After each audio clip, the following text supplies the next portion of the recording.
Live.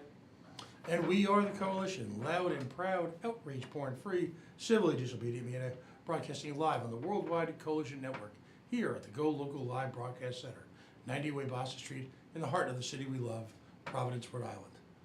CoalitionRadio.us, Facebook.com/The Coalition Radio, and of course, as always, on the mighty, mighty Twitter at Coalition_Radio. Tonight's show and all other shows will live in perpetuity on our YouTube page, where we ask you to subscribe. YouTube page can be referenced by a simple click at CoalitionRadio.us. Today, of course, is a momentous day. If you're a libertarian, it is in fact 420. We'll spare you the usual blather that you'll hear across the mainstream media today. The same three songs, the same three sound clips, the same banal humor. It's a deadly serious issue to us. The war on drugs has decimated our inner cities. It's wasted lives. It's wasted people's fortune.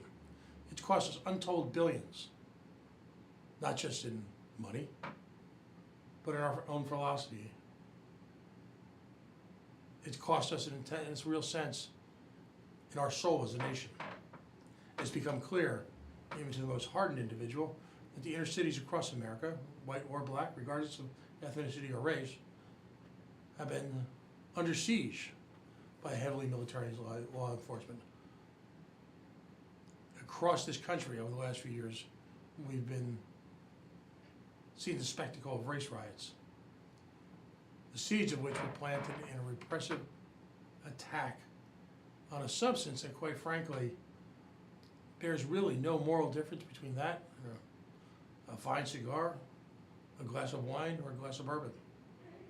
And yet society continues to levy this false sense of shame on its use, as it does in so many other areas of our lives. By the year 2018, we would have learned, you would have thought, that a prohibition-based society is doomed to failure. We saw that in the wake of the Volstead Act in the 1920s. We continue to see it with cannabis, and now with the recent passage of legislation like FOSTA and SESTA, we continually work to criminalize fundamental human behavior. Consensual relationships between individuals, whether they be based on the use of a harmless narcotic, on a sexual practice, on a glass of beer. If we truly believe in freedom, as the Republican Party, the party that so often drapes itself in the American flag, then don't we understand that fundamental freedom begins in the control over what one uses in one's body? I think we know the answer to that. Clearly, the answer still appears to be no. So, when we talk about 420, is it tonight a great night if you are so given to smoke a joint and toast to the hard work of others who've gone before you, have at least brought us partially back to sanity? Absolutely. But at the same time, today is a good measurement of just how far our individual freedoms have fallen. How rights accorded to us not by a piece of paper, not by a law, not by some body of individuals, but simply by birth, have been taken away from us. And that's the spirit I'd like people to think about when it comes to 420. So, a couple things going on tonight. In the normal hubbub, Sturm and Drang of indie media, our 7 o'clock guest that postponed until next week. So we'll be sharing a little bit more in the buffet of Thayer Street next week. However, joining me in the first segment is someone we planned this out a long time ago in honor of this evening. Is an individual who we're going to discuss Massachusetts politics tonight. Happens occasionally. We were focusing on Worcester just a few short months ago for the Billionaire Baseball Boys Club. But joining us live in time for the, in studio I should say, for the first time on the Coalition is Frank Durant. He is running for County Commission. County Commission, if you will, from Bristol County, from nearby Massachusetts. Now, why is this important to us? First of all, so many folks cross the border on a routine basis for employment, education, family. I've often pointed out in the show that the notion that an economy somehow recognizes zip codes and arbitrarily drawn line across a border is functionally ridiculous. We are joined at the hip, married, if you will, to Bristol County, just as they are, quite frankly, stuck with us.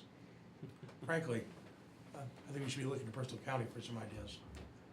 So it's important that we understand some of the cross-border issues But also, this is an opportunity to reflect on, I believe, the most patriotic act imaginable, short of going to war to defend.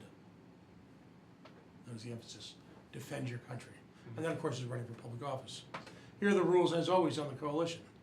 If you're an independent or even part of a political party running for office, I'm not interested in your fundraising, I'm not interested in your polls.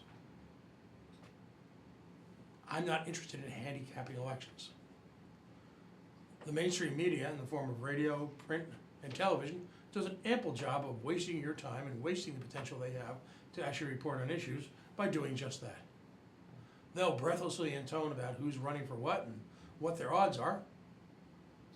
But unlike in their case, we are not interested if you're going to win. We want to know why you should. And that why you should is based on a series, if you will, of personal philosophies and approaches to issues that are fundamental to your community. So for the first time, welcome to the coalition. Thank you for having me. Happy 420. Absolutely. So give us a little background on yourself. Tell us about yourself, and then if you can go right into an explanation of county governance. Rhode Island being so small, we have counties. By the way, trivia, there is no South County. I just want to remind people of that. There's a Kent County, I know that. There's a Kent County. Right. There is no South County. Yeah. So tell us about yourself, and like I say, give us a reflection on how government works in Massachusetts. More than that, you mentioned it was a good thing. I've been bumping into a lot of other candidates on the campaign trail, and every congressman we have in Massachusetts are all Democrats, and they're actually being contested in a primary with some local people running against them. And I bumped into three of these, one from the North Shore, one from the South Shore, and one in Kennedy's district, which is most of Bristol County. And they're running on an issue, but they know deep down they don't have a chance of winning. And they can't even get into fundraising, but they want issues like climate control, single-payer health care, and also big oil, and also getting money out of politics. So in a way, it's interesting you should say that. I'm very happy to be here because not so much about the party you represent or how much money you can raise, but why should we elect you and what are the issues really forcing you to be in a campaign to run for local office. So now about me, my name is Frank Durant. I'm running for the office of County Commissioner in Bristol County, Massachusetts. More importantly, I'm running to reform county government. Besides, I'm out there talking to Republicans, Democrats, people to get the 1,000 signatures needed to be on the ballot. The first question they ask me is, what is county government? We have no idea what this is. And to a degree, it's almost an obsolete form of government because it's been under the radar for many, many years. And with that said, it's another political year in Massachusetts, or especially in the country, with 2018 coming this fall. And I find a lot of people are engaged and a lot of people are not engaged. Half the population is just done with politics. They don't want to talk.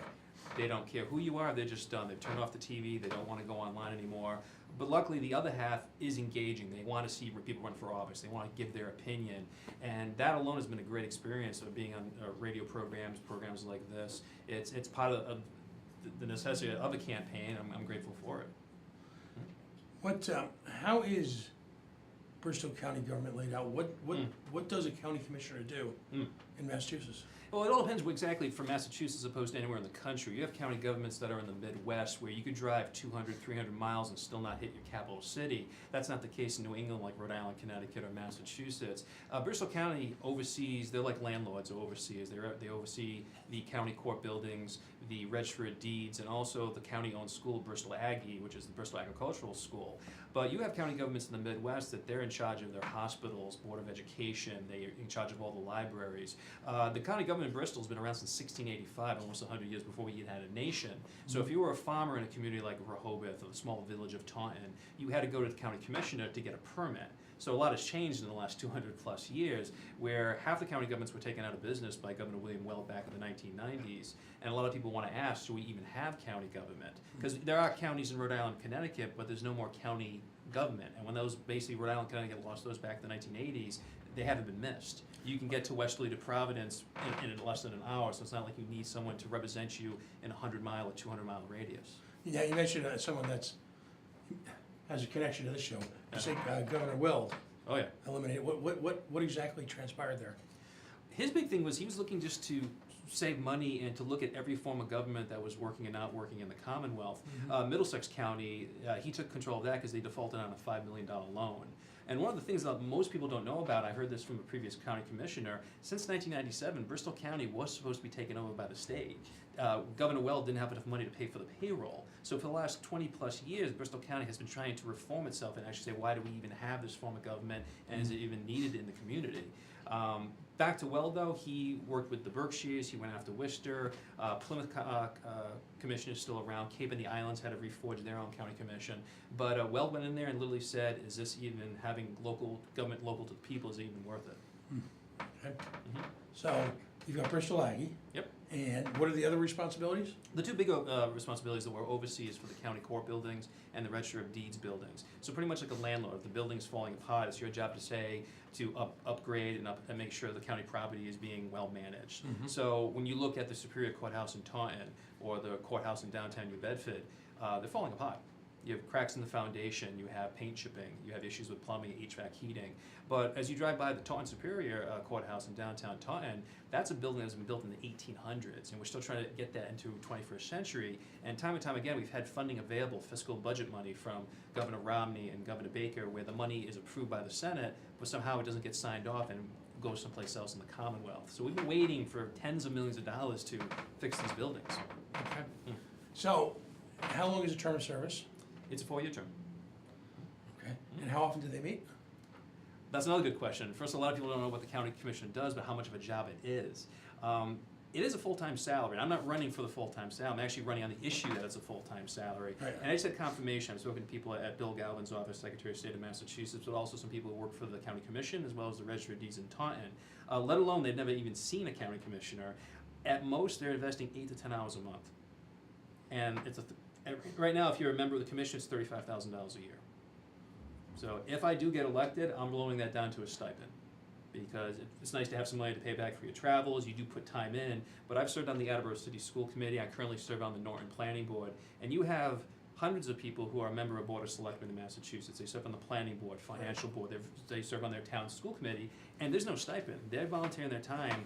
Right. As much 8 hours, 10 hours a month. Sometimes they're in meetings till 10:30, 11 o'clock at night, Right. and they're not paid for their time. So you have to justify paying a county commissioner $35,000 for less than 10 hours a month. Now granted, I'll give them the benefit of the doubt. You're available 24/7. Phone rings, you answer if there's an issue with a court building or register of deeds. But we have managers for that, and it's good that we Yeah. have a board of commission. But at the same time, you're not working 12 hours a week. You're not working 24 hours a week. But then again, you are available. But the amount of meetings you have to be, you're at most 8 to 10 hours a month. Interesting. So how did you get involved in government? Because you're clearly a creature of local government. You're intimately involved. And again, short of, and as libertarians, we emphasize defending your country. There is no more patriotic and very often thankless act. I mean, I've been to enough meetings and testimony lately to see, I can see through the vacant, hollow stares of certain legislators that they've seen. I don't think they've left the building in a few years. And as someone who can drone on and on, they managed to remain, many of them, engaged in testimony of the most poorly crafted, banal type, but it's from individual citizens who are not politicians, who are not rhetoricians, they're not ever going to be winning debate awards, but they're real people with great other skills, and they have families and they have investments in the community, and they've got issues they care strongly about. And yet, when you work at local government, you get to care about all the issues, Right. all the time, and sometimes deal with things out of left field that you possibly never would have thought you'd run into. So what motivates you? You want the real answer or the political answer? No, the real answer. The real answer. Well, honestly, as a young person, my father ran for city council in 1986, lost graciously, but there's just something about him running for local office, seeing our name on the political lawn sign, and I caught the bug early on, and since then I've been volunteering or just being a part of really any political campaign just to stay active. My first introduction as being a candidate was when I was 24. I ran for the city school committee in Attleboro, and just like my father, lost graciously. And it felt good. It just felt good to put my name on a ballot, run for an issue that I wanted to defend and really supported. I'll tell you, 2 years later, I ran again and won by less than 1% of the vote. Felt okay. It felt better, not to say to lose, but I also felt I was running for the good reasons. I fight the good fight, win or lose. and did 4 years on the city school committee, and then wife told me to get out in 2010, take a break. But no, it just feels like, active participation. If you do pride yourself as a progressive, that's an element of a successful or real progressive. It's not being a part of a political party, but being involved. So whether it's being involved with your community as an advocate, or just going to the rallies, going to the meetings, and just having open dialogue and talking to people, that's important no matter what you run for. So I can give the short answers too, yes or no. No. We want them. We want to understand. Okay. What issues are you passionate about? For the county commission, when it comes to the county commission, I believe in fair government, open government. And when basically I talk to people and their taxes are paying for county government, but they don't know who their county commissioner is. When it comes to communication and transparent communication, giving them the benefit of the doubt, anything they talk about in minutes of the meetings has to go to Boston. Communication has to go up to the higher authority. However, the local masters don't know what's happening. Their website hasn't been updated in 6 months. The last time they had minutes posting was November of 2017. They've had some really important votes, and there's no social media. They don't videotape the meetings. So you have a form of government where county commissioners are making full-time salaries, they're passing laws, they're asking for $1 million loans from the state, and the majority of people, of the 500,000 plus people that live in Bristol County, are just unaware of it. Where's the fairness? Where's the bottom line? It's like I see a transparency where now more than ever, we expect to see daily feeds from our state reps and state senators letting us know what they did today. And several politicians do that, both Republican and Democrat. So it's almost a given now. We want to know where our taxes dollars are being spent, but also what our politicians are doing for us. Right. So what beyond then? Let's look at the county commission issues first. Sure. Was Weld right? Is there a duplication of effort there? In a sense that I'm kind of, I mean, is as a libertarian, I seek to minimize government in daily life because there's a tendency to have what is euphemistically called now mission creep. Oh yeah. Mission creep seems to be everywhere in government. Yeah. You start out by running a couple buildings, and you get someone in there who's got fire in the belly, and 5 years later they got an authority set up. They're issuing more bonds. They're buying up small towns, and they become career politicians. Right. Where I'll tell you, everybody I talk to out there, everybody's for term limits. I don't know a single person saying yes, we need Ted Kennedy's and John McCain's to be in the Senate for 40 years. Both of them have done great things for our country, but at the same time, if you want a real democracy like the days of Greece, you go up there for a few years, you represent the community, then you give it up to your neighbor and you let them represent. And so there's pros and cons of both, but I see more people wanting to support the individual over the party. And I think that's good. I have issues with both political parties, so hopefully I get a lot of independent people to turn out to vote for me in the primary. Are these politically affiliated, these offices? Or They are. So as a registered Democrat, I have to run in the Democratic primary. And in a way, I'm fiscally conservative. I don't want to have debt and work with debt. I like to work with a budget and make sure that the investments we are investing in pay off. Unfortunately, I can't have a registered Republican sign my nomination papers because I'm running as a Democrat. So that kind of really makes people angry at politics as it is, that they have to fall in line with different laws as opposed to just voting for the individual. Well, imagine if you represent a third party in this state, exactly. Like Massachusetts, where the duopoly, as we lovingly refer to them, have rendered so much independent thought irrelevant because it doesn't fall within their. There's a tendency. I was rereading Frank Reich, the former labor secretary, now does his own podcast, and disappointing in a long sense because I had always thought of him as something of an academic in government clothing. So I look forward to, even though I disagree with probably everything I'll ever say, but I look forward to some really well-developed thought that would challenge my assertions, and I find them to be single-stage thinking. That's about as big an insult as you can do on the show.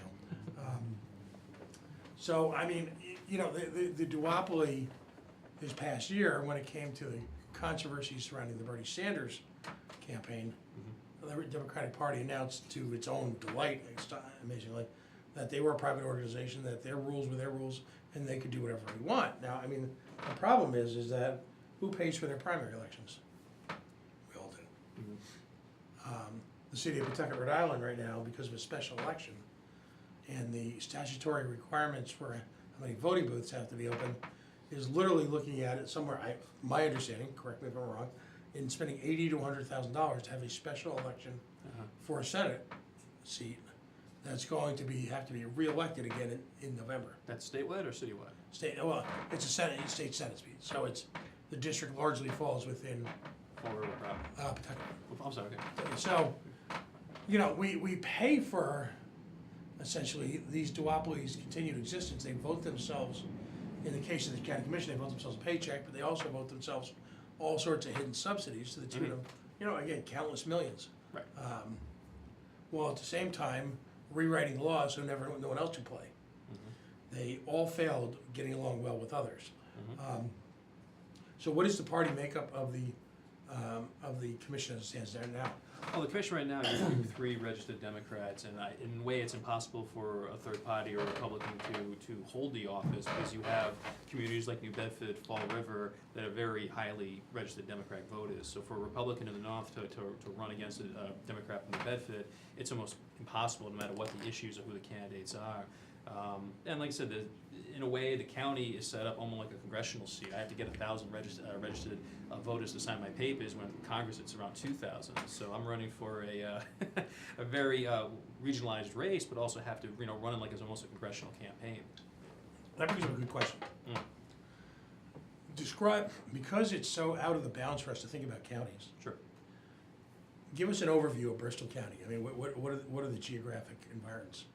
Well, it's a good question because he goes from New Bedford, Fairhaven, all the way up to towns like Easton and Mansfield, and it's really hard to compare those demographics when it comes to the public education, the population, but also people, the job market. People in the north right now, there's so many transplants coming in from Metro West and the North Shore. The Register of Deeds is making much more money up in the north of the 10 small towns and cities as opposed to the largest populations in New Bedford and Fall River. So it's really an unfair of where's the union support, where are the more conservative voters, where are the Democratic strongholds. So in a way, the way county government has been under the radar is because a lot of people have almost kind of given up and realized, well, we really don't care because it's just the people that are from the cities that actually get the votes to actually hold those positions. So it's hard for someone like me living in a small town able to compete and run against somebody who's living in Fall River or New Bedford. Right. And there's so much patronage potentially associated with the running these buildings. Oh. How did it come to be? And maybe this is an unfair question historically, that essentially a county would have its own educational function in the midst of some fairly popular, fairly well-regarded municipal education functions. How did that happen? I think by default, because the school was built in 1910, so you're talking before the First World War in a way that this became a county-owned property and a county-owned institution. At one point, there were county roads that the county government actually would be in charge of. County Street in Taunton is owned by the county, which a lot of people don't know. County Street is a county road. And back in the 80s, the state would say, listen, we'll pay 75% to redo and you pay 25%. And they said that's too much money, we're voting no on that. So now when you get a loan for a school or anything, it's a 50-50 split with the state. So a lot has changed more than ever, where just recently in 2010, the sheriff, County Sheriff Hutchins, was overseen by the county government. He left off and now is being overseen by the state. So little by little, there's less responsibilities that Bristol County actually has. And a lot of people are questioning, okay, what's the budget, what's the responsibilities, and is there a point where actually the state could actually take control of the Bristol County Commissions? This is fascinating. I mean, roughly how many people, I don't usually obsess over the facts like this, but it's how many people, ballpark, are employed by Bristol County? You got the courts, you got the Register of Deeds, where we have 2 buildings in the north, Attleboro and Taunton, and then you have one in Fall River and one in New Bedford. So when you're looking at multiple buildings for the courts, the Register of Deeds, the teachers and staff administrators from Bristol Aggie, clearly over 100, if not 200 employees. And they're all county employees. And on top of that, we have a pension plan, a retirement program. So a lot of, exactly, I think that's really the saving grace, where everybody who's a public employee in the town of Seekonk, for example, they all have their pension in the retirement program in Bristol County. I bumped into retired firefighters who have put their money into that, or old teachers from Swansea and from Somerset. So there is that saving grace that the treasurer there is investing the money, and there's a lot of people that have skin in the game, whether they believe in having the courts or the Register of Deeds as assets for their community. Interesting. So now, how does Bristol Aggie That's a subject that's fascinating to me because you've come full circle in terms of vocational education. You know, you'd seen both the prospects for, the support behind, and the public sentiment around vocational education really diminish in the 80s and 90s. And I think we've had a reawakening as to the importance of vocational education, particularly as, you know, I believe the college system, if you will, in this nation's in crisis right now. Oh yeah, Vermont out of college just went out of business. You're looking at these beautiful landscape campuses and private institutions all of a sudden just close their doors and leaving the students and the parents out to dry. So you have to ask yourself the investment you make, investing in a vocational and agricultural institution, you know, there is a need for those programs that we're educating students to eventually go in and become, you know, full-time careers. And I'm a big supporter of that because Bristol Aggie is a great example of how their curriculum and how their teachers make it such a great school. Their building is falling apart. I'm for the fact that the county commission has passed to get loans from the state to redevelop the school for the first time in over 100 years. There's currently a class that takes place in a chicken coop. You're talking a classroom, not even a classroom, but there's no heating. There's a class out there in a chicken coop. And just don't take my word for it. Call the school and find out yourself. So does this school need the necessary funding to have a legitimate atmosphere, so it's a safe and a welcoming atmosphere to teach a student? Absolutely.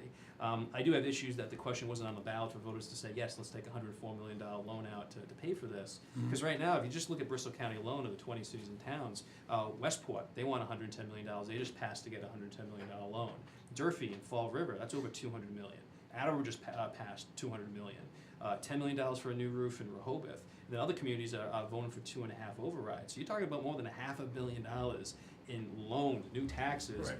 Where, you know, are they good investments? Yes. Should we invest in public education? Absolutely. But you also have to be smart about this because more and more schools are going to have to be redeveloped, if not rebuilt. Right. So that's going to be a question for many years to come. Because we've also gone through a cycle where capital maintenance has been largely ignored by municipalities who are chasing declining pension funds. The mission seems to have changed, in not maybe in theory, but in practice, that government exists really to maintain pension and retirement funds for the connected employees as opposed to the original mission. Now, in my day job, I happen to work with almost exclusively with people in the trades, and I've seen that careers in the trades, literally, some of the wealthiest, most successful people I know are people who own industries in the trades.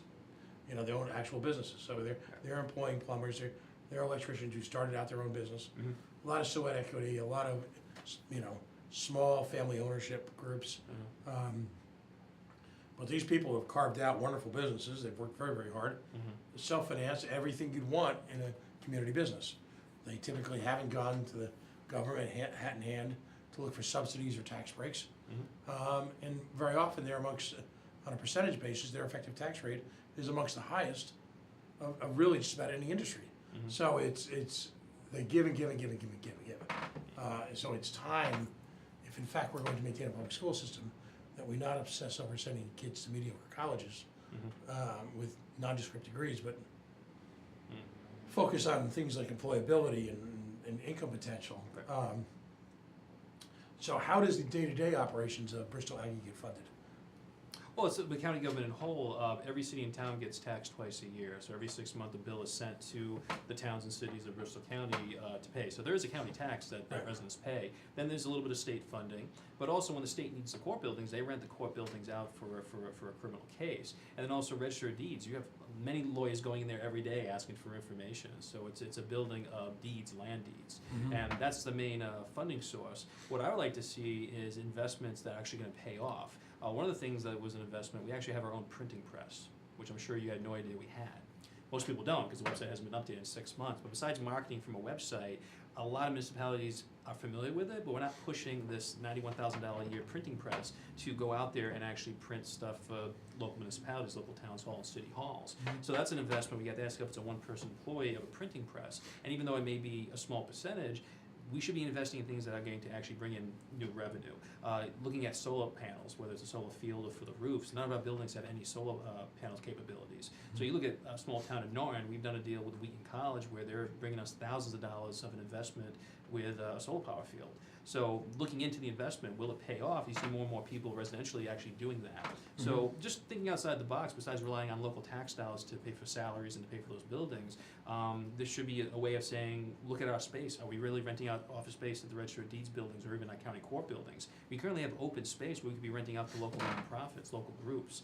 Serpent, which is based in Tarn, they're in a house right now. Couldn't we give them space? There's a local nutritionist that rents out space at the local YMCA. Can we rent that out? This is nutrition for the local school programs. These are making the county government more community-based and bringing more people into our county buildings and really being more of a community source of government as opposed to just an overall county. Right. What are you drinking there, by the way? You got the lemon Yacht Club. Can I get you a Yacht Club? I'm drinking this kind of selfishly, out of defense here. If anyone listens to our show regularly, who's looking for raspberry seltzer or an orange? I'll take the raspberry. Okay. Sure. Now, what is this? It's fizzy. Okay. They're one of our sponsors. They've been in business for over 100 years. Wow. In Centerdale. So be careful opening because this will. It's gonna come out in here. Okay. Yep. Am I live now? Yep. Did not spill it. It's a bad host. I didn't offer him. Cheers. I'm half in the tank and cold medicine right now. The best soda you'll ever drink. There you go. Just as old as Bristol Aggie, 1915. So it was a long way. It was Rhode Island's boutique soda before we even knew we had boutique sodas or craft breweries or craft sodas. Very good. Or before your food had to be curated for you. Think about that for a second. Well, it's sugar-free, which is also important. By the way, take a quick break right now. That's a good point, a good jumping off point for a second here. Right. If you're just joining us, you are in fact listening to The Coalition. Facebook.com/The Coalition Radio, on the mighty Twitter at Coalition_radio, and of course CoalitionRadio.us, where within a matter of days we'll have this show up and running on our YouTube channel, which can be easily accessed right from the front of CoalitionRadio.us. Take a quick break out to talk about this hour's sponsor, Beacon Shipping and Logistics, 1-888-553-SHIP-IT. Imagine, if you will, an automobile shipper with international reach based right here in Warwick, Rhode Island. You gotta say it right, it's Warwick. Just like I guess I'm not allowed to confuse the Attleboro Red Rocketeers with the North Attleboro Blue Bombardiers. Blue Bombardiers, Red Rocketeers. Right. That's right. I get a kick out of that. I'm going to the local Stop and Shop, and they've got Red Rocketeer paraphernalia on sale, seeing little 8-year-olds with football, regulation football jerseys, saying, God bless the 2000s. A lot of spirit in those 2000s. Blue pride. A lot of soul. Are you a Blue Bombardier or a Red Absolutely. Okay. Class of 97. Okay. So. Never confused the two. I've learned that the hard way. Oh, no. We have some Shamrocks as well in North Attleboro. Okay. Bishop Fee in High School. The Beacon Shipping and Logistics, whether it be that car you bought on eBay auto, maybe that car you found on Craigslist, maybe it's Aunt Sally's car in Boise that you can use for your daughter Susie here at UConn or URI. Beacon Shipping and Logistics, they service automobile dealers nationwide. They can work with you as an individual. They're fully insured. They've got a network that literally spans the globe. And again, we ask folks, those sponsors who are willing to take a chance and sponsor, really support independent media, give them a shot.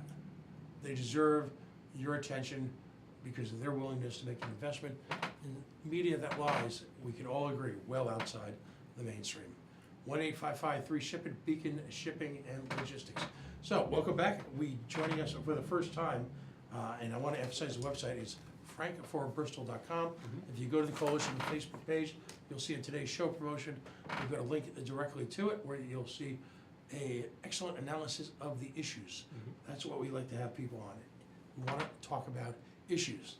In the first half hour, we gave you a county government 101, an analysis of the geographic spread, how county government funds itself, some of the important buildings, and most importantly, the high school, the agricultural high school, although it's not really Aggie anymore, is it? I mean, we call it the Aggie, but they do a lot of things there. Well, the proper name is the Bristol Agricultural School, but growing up in the area, we all know it as Bristol Aggie.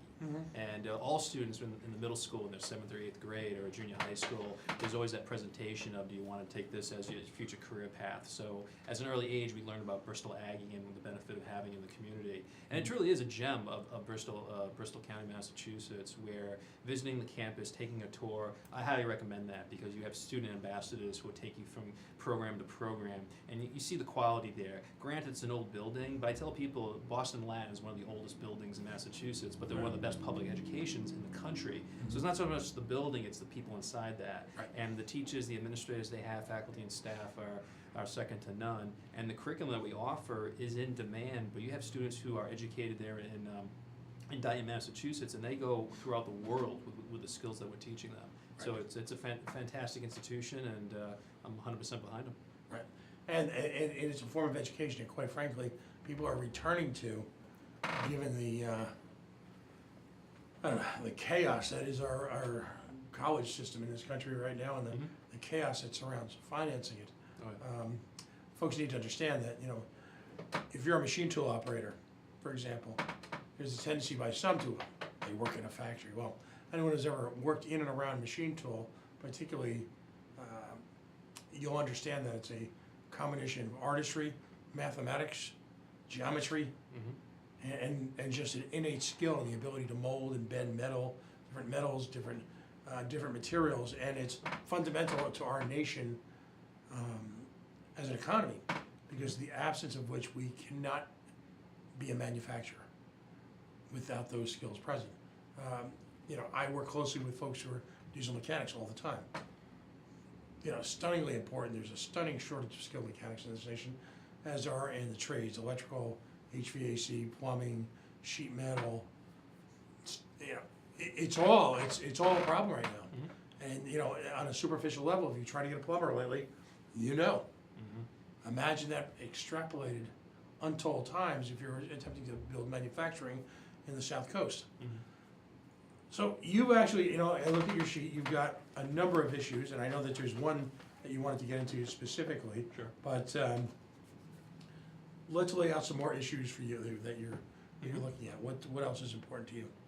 Well, in county government or just in general, because it's 420, we should talk about the marijuana issue, Right. of course. So currently right now I serve on a town planning board in Norton, Massachusetts, and we have town meeting law. So next month we do have to take the articles that we passed at planning board and the board of selectmen to have the town overvote. And you have about 9 permits out there that every city and town of Massachusetts is looking to either bring into the community or not welcome it at all. And we all, as a group, I love the planning board of small town politics, because we're made up of Democrats and Republicans, but we don't have an agenda outside of what's best for the town. So together, out of the 9 different permits, we all supported having 8 of the 9 available for the town to vote on. And we see this just as tax revenue for hemp manufacturing as well as cultivation. The big thing is the consumption, social consumption. We voted against that, which is really, in my opinion, the biggest taboo of small towns, where they don't want a coffee shop where a person can go in there, smoke marijuana, and then hop in the car and drive out. If you're in a walking community, I don't want to so much say like a college community, but like a city should have that available, because it's smart, not just for business. Let's dial back a second. Sure. The fundamental issue here is that Massachusetts has legalized. The voters have voted yes. And it's a full legalization, it's not a decriminalization.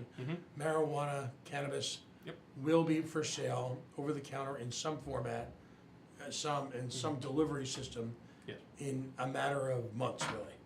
Well, more importantly than that, people have to realize no matter what gets passed or doesn't get passed in their city or town, I can order up to 2 ounces of marijuana, have it delivered at my house, and I can smoke that in my residence. So whether it's industrial free or commercial free, the law is here. It was on a ballot, and the majority of people voted for that. But communities right now are trying to shut down commercial and industrial because they just don't want it in their community. And we'll know pretty much by the end of the year what towns and cities want that. Some communities like Attleboro are banking on it. They're receiving letters from people that want to build major industry, major commercial units right on the border here in Rhode Island. So people like Fall River, New Bedford, they're really considering that, of actually having it as tax revenue and to bring business into the community. Because the Solons, the individuals who run our state, and there's 2 issues really in that conversation. Number one, we don't have voter initiative in Rhode Island. So in a situation like legalization, the people in Massachusetts were able to, if you will, allow me to be dramatic for a second, but cast off the shackles of big government and say, this will happen. And guess what? Kicking and screaming, in many cases, it happened. And so, Rhode Islanders, if you see this and listen to the show, understand this is a wonderful example of why you need voter initiative. Absolutely. Because I think it's fair to say without voter initiative, this wouldn't have happened organically. Oh, no. The powers that be are being dragged into this kicking and screaming, and in several cases have attempted to, sometimes successfully, introduce all sorts of bureaucratic obstacles to its implementation. A study board was set up, and a commission was set up, and you know what happens then. You know, the only word missing was blue ribbon. So you have the legalization. You're right. You have the 2-ounce rule, which is already in effect. Oh, yeah. I mean, so you can within your, and by the way, I live in a border town. I live in Cumberland, and I can see, literally from my front yard, better schools, lower taxes, and somewhere I think off in the distance, wafting in the wind, the smell of the devil's lettuce. But all that is possible in just 100 yards. So there's a section of Cumberland which is willing to trade ourselves to Attleboro for a cul-de-sac to be named later. I was a history minor, and part of Cumberland and Attleboro, they used to call it the Gore, because no state wanted to really take responsibility of this part of the I think state. that's the part I live in. Exactly. But at the end of the day, you ask yourself, will Rhode Island win or lose by the decisions they're making? And a lot of this campaign so far, in the last 60 days, I've been in front of grocery stores asking people to sign my papers to be on the ballot. And I'm in Seekonk, and I see so many people from Pawtucket, East Province coming in. Right. I was at the Market Basket at Fall River, and half the people were from Tiverton, Little Compton, Portsmouth. And I'm thinking, that's a lot of Rhode Island money coming for the lower sales tax. So forget about just the groceries, alcohol, tobacco, lottery tickets, Gasoline. even the casinos. The casinos, people are passing Lincoln going into Plain Ridge, they're going to be going into Boston. So at the end of the day, whether it's what Rhode Island wants, how much money is exiting the state to come into Massachusetts? Now with the marijuana, right on the Attleboro-Pawtucket border, that's a 10-minute drive, 15-minute drive from Providence, Rhode Island to go into Attleboro. Right. And we're talking millions of dollars. Look at the state of Colorado and Washington or Oregon and how much money they're generating for public education, for rainy day funds, to redo the roads. And if we could earmark it in Massachusetts, there'd be some guaranteed funds to make sure that we invest it back into the Commonwealth. Exactly. I mean, and to that, my earlier remark on the opening of the show, the notion that somehow this magical line exists across the border, one economy here and one economy there, it's a regional economy. I challenge anyone who lives on the perimeter of Rhode Island to actually, in their Fitbit program, how many times they go back and forth over the border in a given week, and they'll find out that it's possibly hundreds, if not thousands of times, to be dramatic here, but they go back and forth over the border. And big retail traditionally has ringed the state of Rhode Island, in Seekonk and North Attleboro, and they literally perched on the border. I mean, perched. Right. The buildings just about, if they fell the wrong way in a storm, they'd be in Cumberland, they'd be in Woonsocket, they'd be in any one of those towns. And leaving just the brain drain that already takes place. Every morning, I, like many others, gather our few meager belongings and travel north to Massachusetts to do the work that people from Massachusetts won't do. And with us goes untold millions. But let's talk about cannabis as a product. And I mean, first of all, what's as someone who's clearly sensitive to it, what's your thought about the impact on the war on drugs? Well, the overall war on drugs has been lost for many years, and we currently make it a political issue every November. It's a cultural issue as well, but we've been fighting the war on just marijuana as a gateway drug since the 1960s. And by default, if marijuana didn't exist, we'd be talking as tobacco as the gateway drug, or something else as the gateway drug to something That's a real drug. My big thing is education, regulation. You got to have that. You can't have a free-for-all. But you want to have that. You want to make sure that there's a fair regulation where you still have commerce, but also we're not corrupting certain parts of the community. And that's where the education comes. We can't have a storefront in a school zone or near seniors. However, zoning issues of having an industrial zone or a commercial zone does benefit the community. We just have to have the open dialogue and conversation, because a lot of people are either 100% for it, 100% against it, but you'd be shocked how many people are still not educated. I had a guy come up to me saying, I don't want my grandkids smoking hemp. I'm like, well, I hope your grandkids don't smoke hemp either, because that's just a waste of time. So the education of the THC in the marijuana plant as opposed to hemp. But then once you have that conversation with somebody who was originally 100% against it, and they say, well, no, we can have hemp industrial manufacturing that does things that is not a drug. I didn't know that. Well, actually, now I'm 100% behind hemp industrial. Good, okay, so let's keep the conversation rolling here. We're not trying to push, kids 18 to smoke marijuana. You have to have that open conversation, not just in the family, but in the community. And that's easier said than done. So when it comes to really the other communities saying 100% we want this, they see the benefit, they see the revenue coming in, and it comes down to supply and demand. Massachusetts has the opportunity to manufacture for the entire country at one point. If you look at what's happening in Colorado, they don't have enough product. So Massachusetts, with our agricultural programs, we have giant hydroponic labs, we could have giant greenhouses and manufacturing this for the nation. And we're talking now billions, not just millions. But at the same time, I want regulations where, same thing with alcohol and tobacco. I grew up with, who's the Camel mascot for Camel cigarettes? They were pandering through cartoons back in the early 90s and 80s to get kids to smoke cigarettes. So we have to learn from that. You haven't brought up my documentary yet called Tip It, which really had an issue with the drug culture back in the 1970s and 80s. Right. And the big thing is, it's education. We need to have this conversation, not stop. We have to make sure 5 years from now, 10 years from now, 20 years from now, it stays successful, but also we're regulating it so it doesn't become an epidemic or a major issue, major problem. It's a balancing act. I mean, on one hand, you've got reports in California, municipalities who are looking to onerously tax it, and tax it right back into the hands of neighborhood drug dealers. I mean, the not so subtle irony here is that legalization will actually make the environment, the cannabis environment, safer. None of us are looking to have children smoking cannabis. And yet, given in the current lawless prohibition era in which we operate under, quite frankly, it's easier for a child to get a joint very often than it is to get a bottle of scotch, because it's everywhere. I had the great pleasure of looking right into the eyes of a representative of the Rhode Island State Police during the last legalization hearings and telling him, point to his face, that his department had inexorably, utterly failed in preventing it, but not through their own weaknesses, but had failed because, quite frankly, it was impossible to defeat human nature. And so, in the presence of an appropriately priced free market for cannabis, you will have safe product that's not doctored by people on the streets, that people are literally dying from. You will have it appropriately priced so people will not feel the need to steal to get it. It will, quite frankly, it will be sold in environments probably not unlike your neighborhood package store. So we're just talking about recreational marijuana. We're not even talking about the opioid crisis. In my opinion, I have friends of family that are victims of this opioid epidemic that we're living through, which is costing the Massachusetts billions of dollars to help these people. And these aren't junkies, quote unquote. These are people who have mental and physical ailments. These are people who've fallen off the ladders, fallen at work. I would say, let's be blunt. You're only one, given the current mindset of our medical system in this country, you're a bad auto accident away from being hooked on opiates. Absolutely, 100%. And what's worse now, smoking a joint or this opioid issue? I've seen people wind off of opioids. They go into pretty much a week, 2 weeks, they stay home, they smoke marijuana to get off the need and craving of heroin.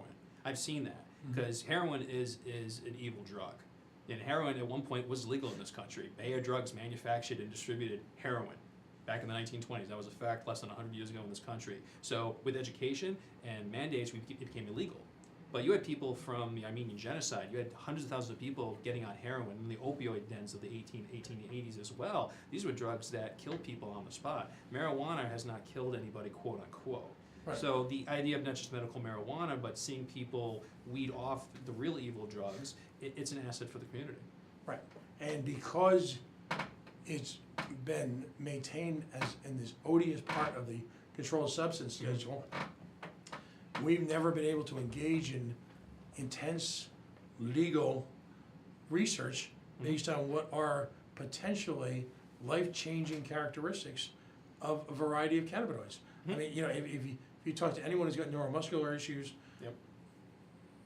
there's all sorts of home remedies to this, which have had, break glass, instant effects. So imagine if we take it off of the same schedule that some of our most terrible drugs are on, and allow legal research to take place on it, let the free market Right.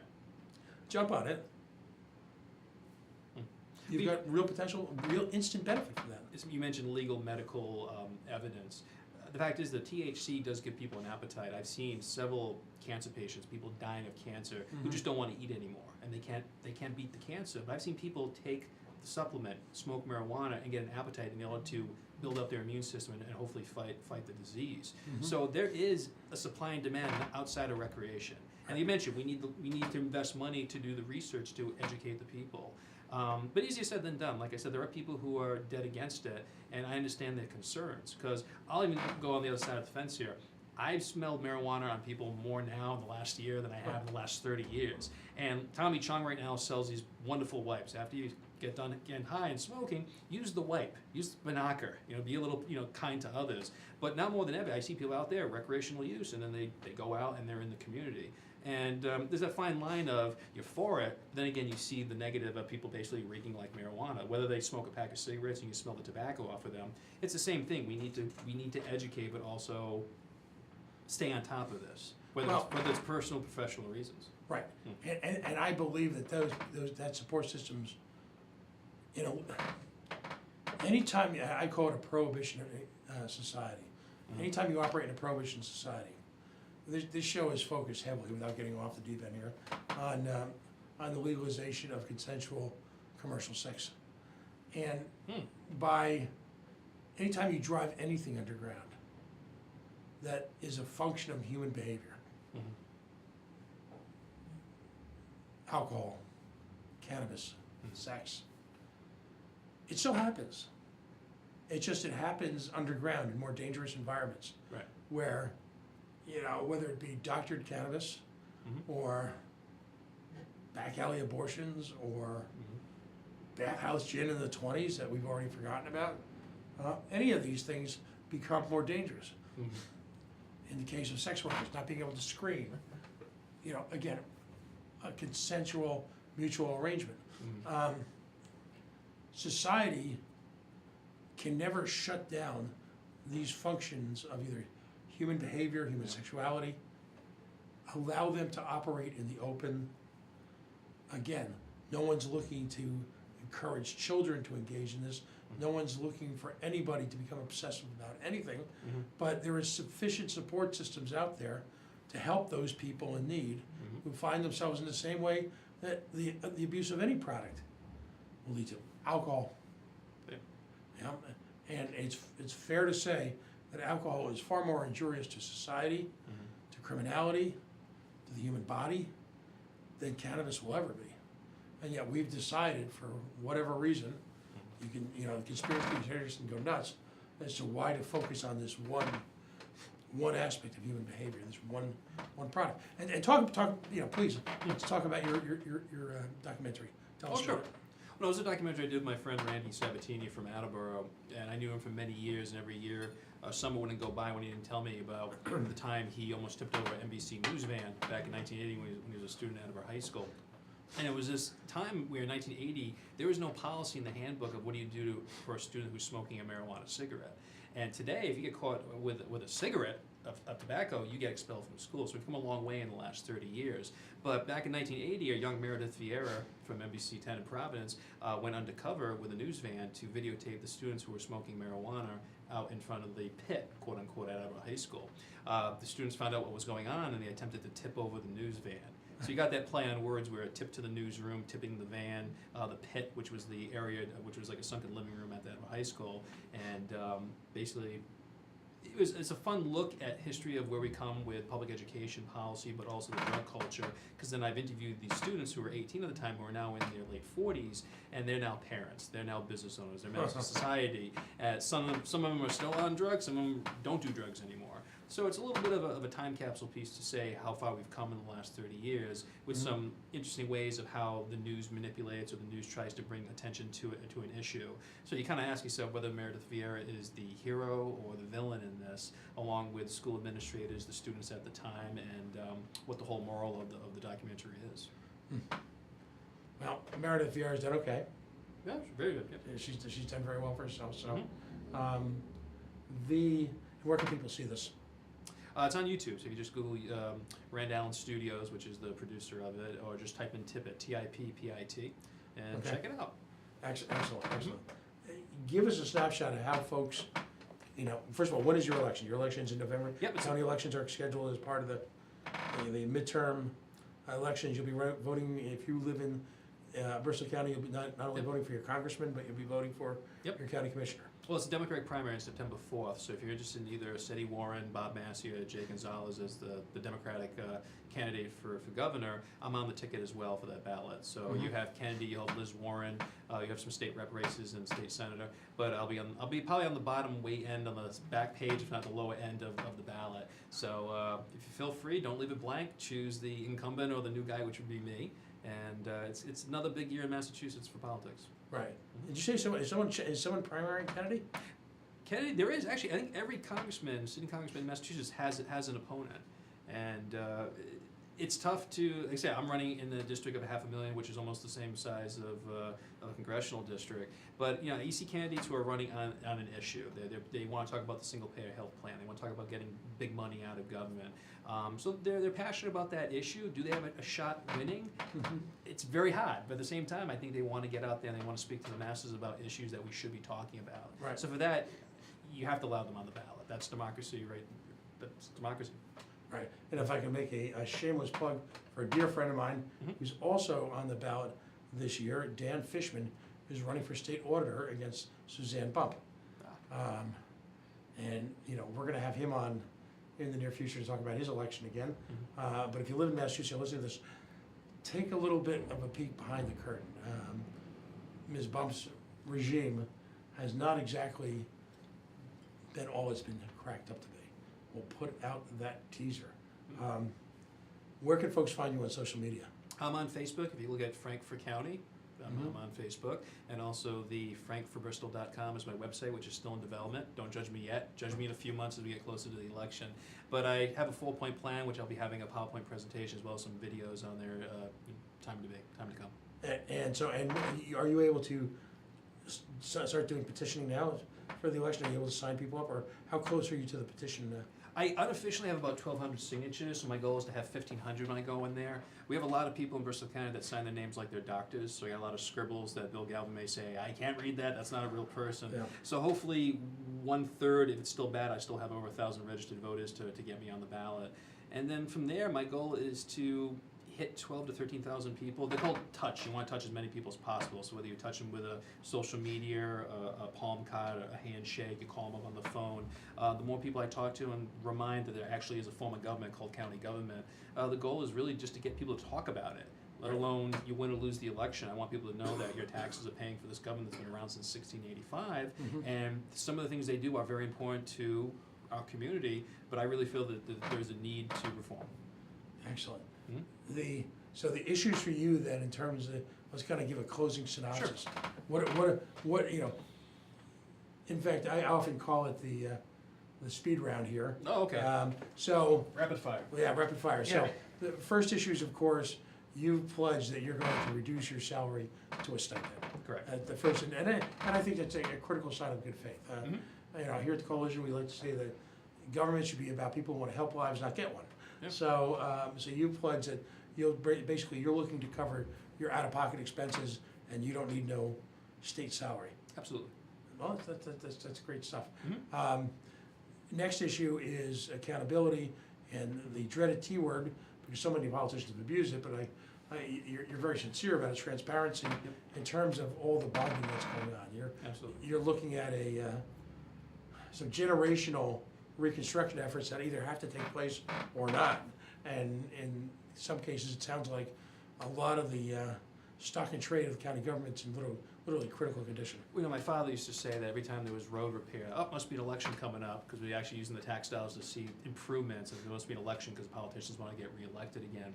And it's unfortunate when you see your legislator for the first time in 2 years or 4 years, and the last time you saw them was when they were asking for a signature or a vote. So we need to be involved and active in the community, so you always see your elected official. And that's just how it should be in any community. It's tough to get from Boston back and forth, but that's part of the job. So the transparency, not just in communication, but I want to see our elected officials have a voice. And unfortunately, it's politically smart not to give your opinion. You don't want to disagree with the popular Democrat or the popular Republican, because you're going to make a population that's against you. But that's part of politics. You get up there and you stand for what you believe in, and you're the voice and you're the ears of the people. So when you see people who just do not give their voice, you got to question that, because whether you agree or not, they're in that position for a reason. Plus, there's currently 3 members on the county commission. You got Paul Kitchen from Fairhaven, former mayor of Fall River, John Mitchell, and then John Saunders in New Bedford. If you look at the map, all 3 reside south of Battleship Cove.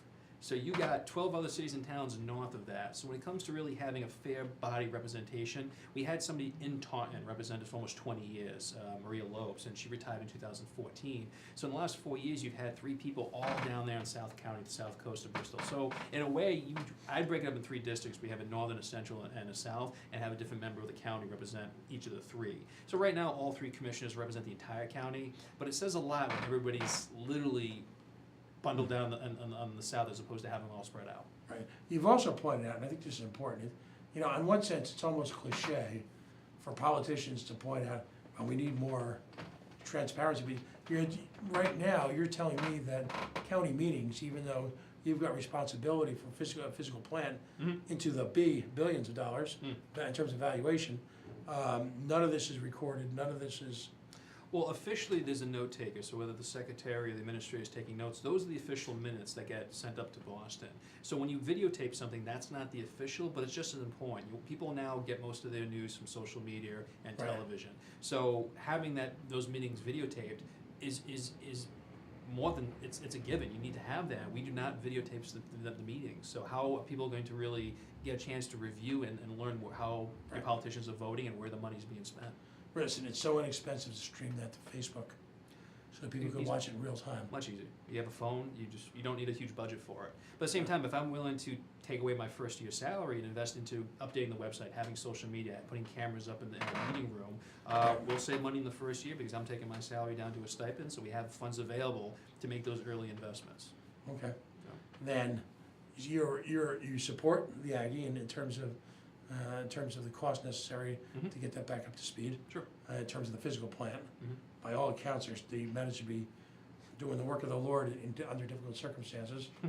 And then philosophically, you're clearly pro-cannabis, and you want to embrace that as both a form of entertainment and also a responsible delivery system. Well, so drink responsible. That's a great pitch from the billion-dollar alcohol industry, and it's true with anything you do. You have to be responsible. We need to. I'll say it more than again, educate and regulate. So I know you're a big believer in small government, but we need individuals out there, more social workers, more people out there engaging with people in the community, and that's a smart investment to have. Excellent. Well, I wish you nothing but the best. Thank you. I hope you'll stay in touch with what you're doing here. We'll disseminate this out to the greater, if for no other reason, on a practical level, the notion that there's no hometown boy, watching the ranch. Exactly. I couldn't even hazard to guess how much the city of Attleboro, and I've learned now, it's not North Attleboro, it's North. Right. Anywhere in Massachusetts should know that if you say North, you must mean North Attleboro. North was sending out to, the county seat, to the revenuers, without getting, without getting just insight into it. That's actually kind of astonishing. Yeah. But thank you so much for joining us, and most importantly, thank you for being a patriot. Thank you for having me. Again, it's the fundamental role of the citizen patriot to occupy for limited periods of time the most important roles of government. The notion in this state, in New England, and actually in this country in general, that we are creating a protected class, this full-time, and it's kind of, as I watch it, and this is in all the political parties, it's almost prototypical. You've got the young earnest government major who goes directly for work in some level of campaigns or campaign apparatus, and then goes directly to work for government and has never spent any time in the dreaded private sector. Is antithetical to what this country was founded on.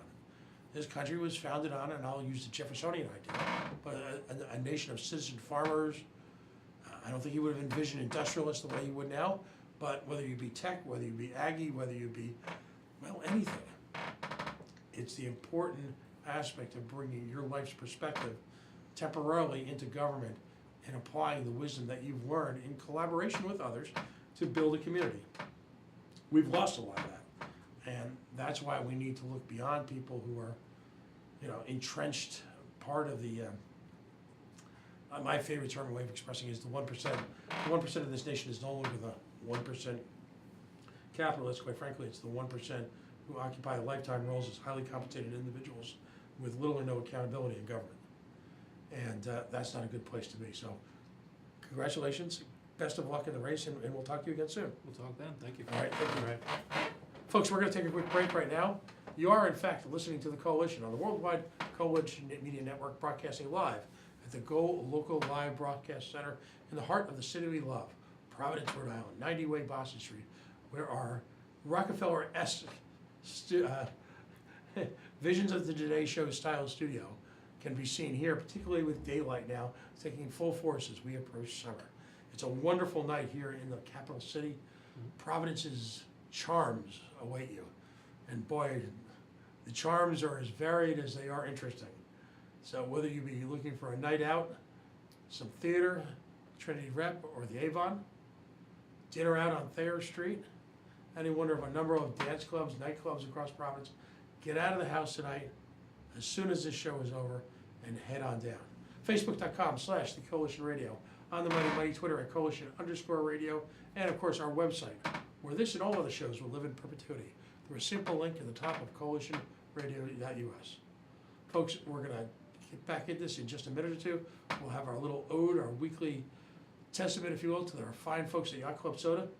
And then at some point later on this evening, Paul Roselli will be joining Go Local Live again, as he's going to kind of jump in. We'll talk about the forum that he's going to have here coming up towards the end of June, and where his candidacy stands.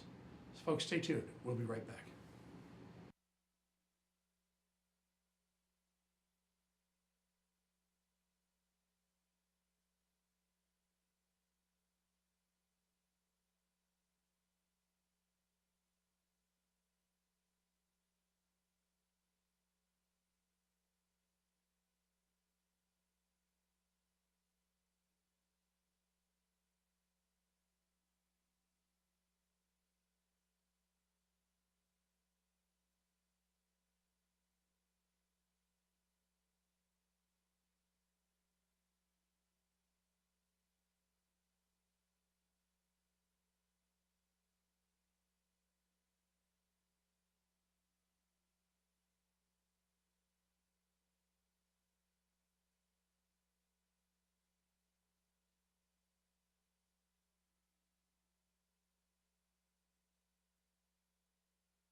And we are the coalition, loud and proud, outrage porn free, civilly disobedient media, broadcasting live on the Worldwide Coalition Radio Network at the Go Local Live Broadcast Center, 90 Way Boston Street, in the heart of the city we love, Providence, Rhode Island.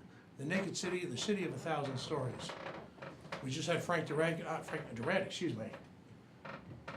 cold-like voice tonight on the show.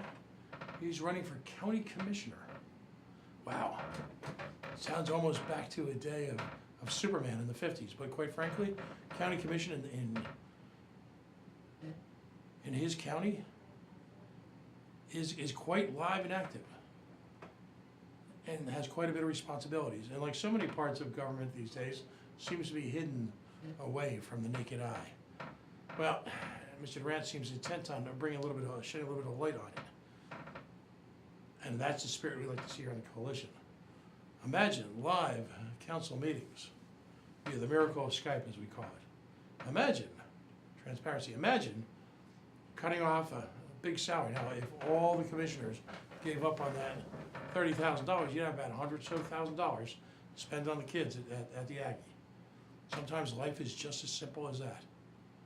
And I applaud his spirit and his tenacity and his willingness to engage. Which brings us sort of to the subject du jour. It's election time here in the naked city and across Rhode Island. We've been treated to some of the usual suspects announcing or re-announcing, seemingly their endless attempts at power. Of course, I'm speaking about Mr. Fung. In the words of the immortal philosopher, Mr. Fung, how can we miss you if in fact you won't go away?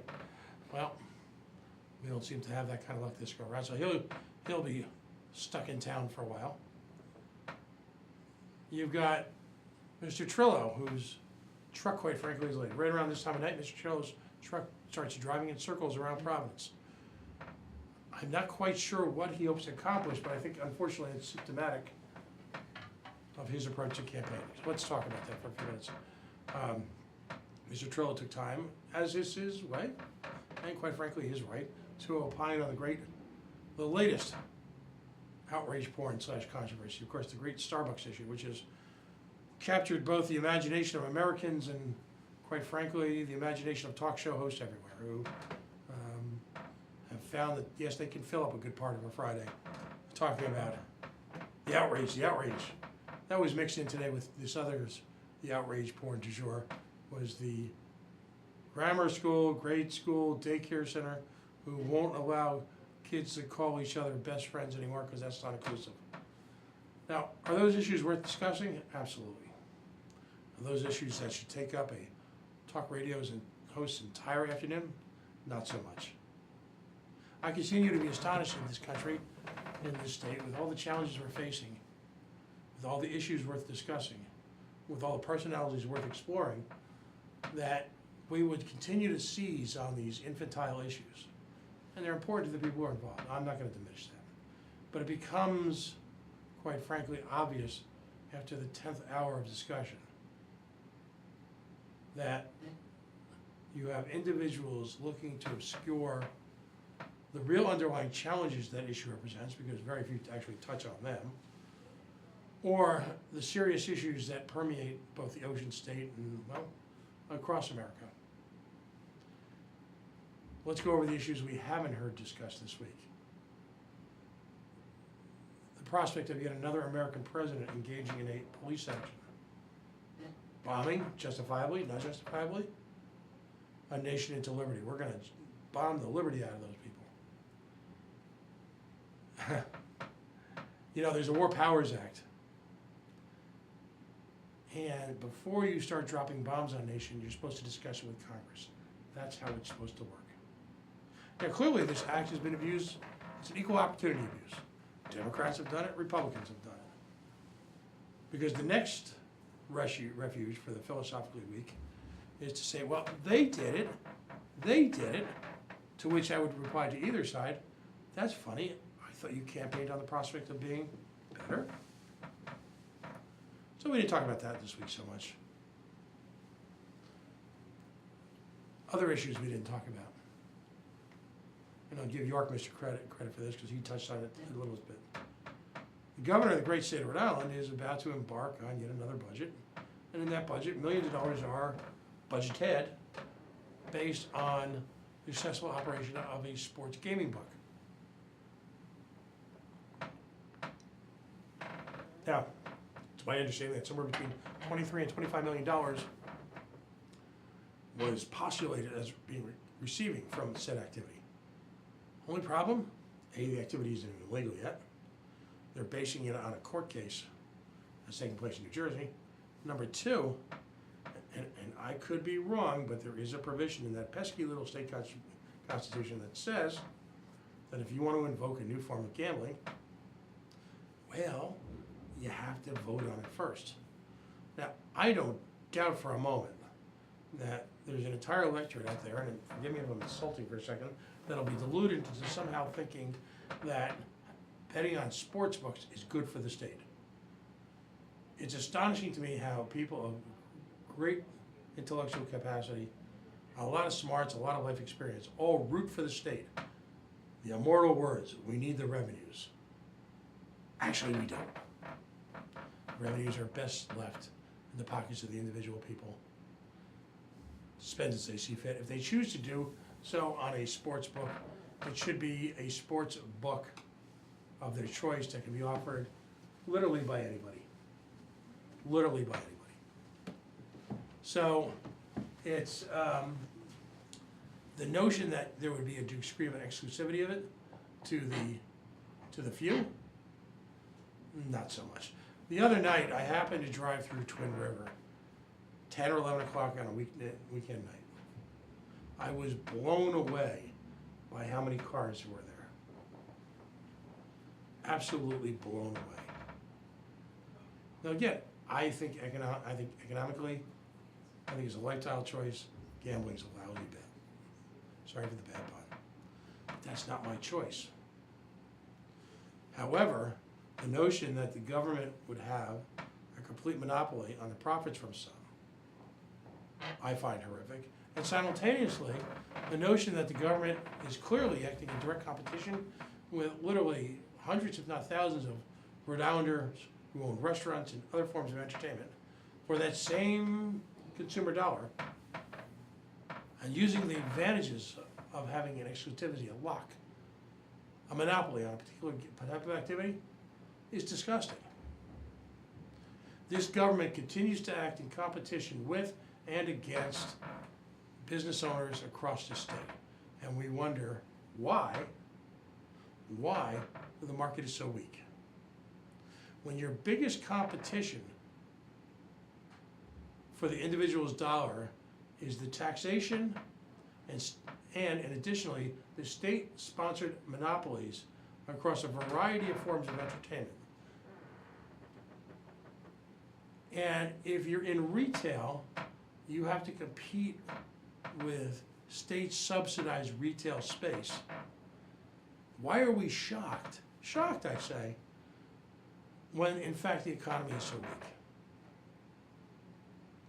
We don't just put up barriers to entry to markets, we occupy those markets. When this same position was posited with regard to your Pawtucket Red Sox, your billionaire baseball boys club Wet Dream, no less than the head of the Northern Rhode Island Chamber of Commerce said, in remarks directed at me via the bought and paid for Valley Breeze, that he had no idea people were complaining. Well, I would argue they're not complaining because a lot of them have given up and left. So the next time you take a drive through Twin River, don't just look at it as just a playground for the mathematically challenged.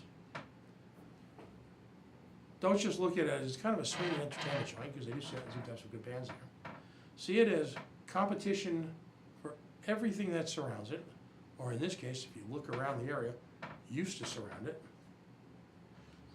Look at it as an economic drain for the region, and look at it as an example of big government got mad because in their incessant quest for money to feed the beast that is government. Understand, I'm not talking about the money given to the poor. I'm talking about the thousands of high middle income jobs that the government pays for on your back. See it as the evil it is. Not because it's gambling, because we're all adults, and if you want to gamble, that's your choice. But see it as anti-business, and as a result, anti-family, and anti-town, and anti-culture. Because it's not just the gaming itself. It's a giant hole in the economy that the politically connected through monopolization afforded to them by their contacts within government have done to this economy and have done to this people.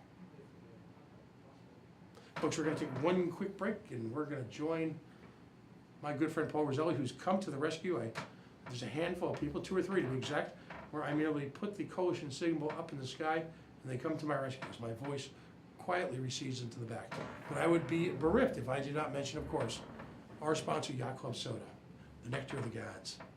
On a day like this where my voice feels like 1,000 broken clamshells have been dragged across hot coals, thank God I've got an ice cold orange Yacht Club. Oh my God.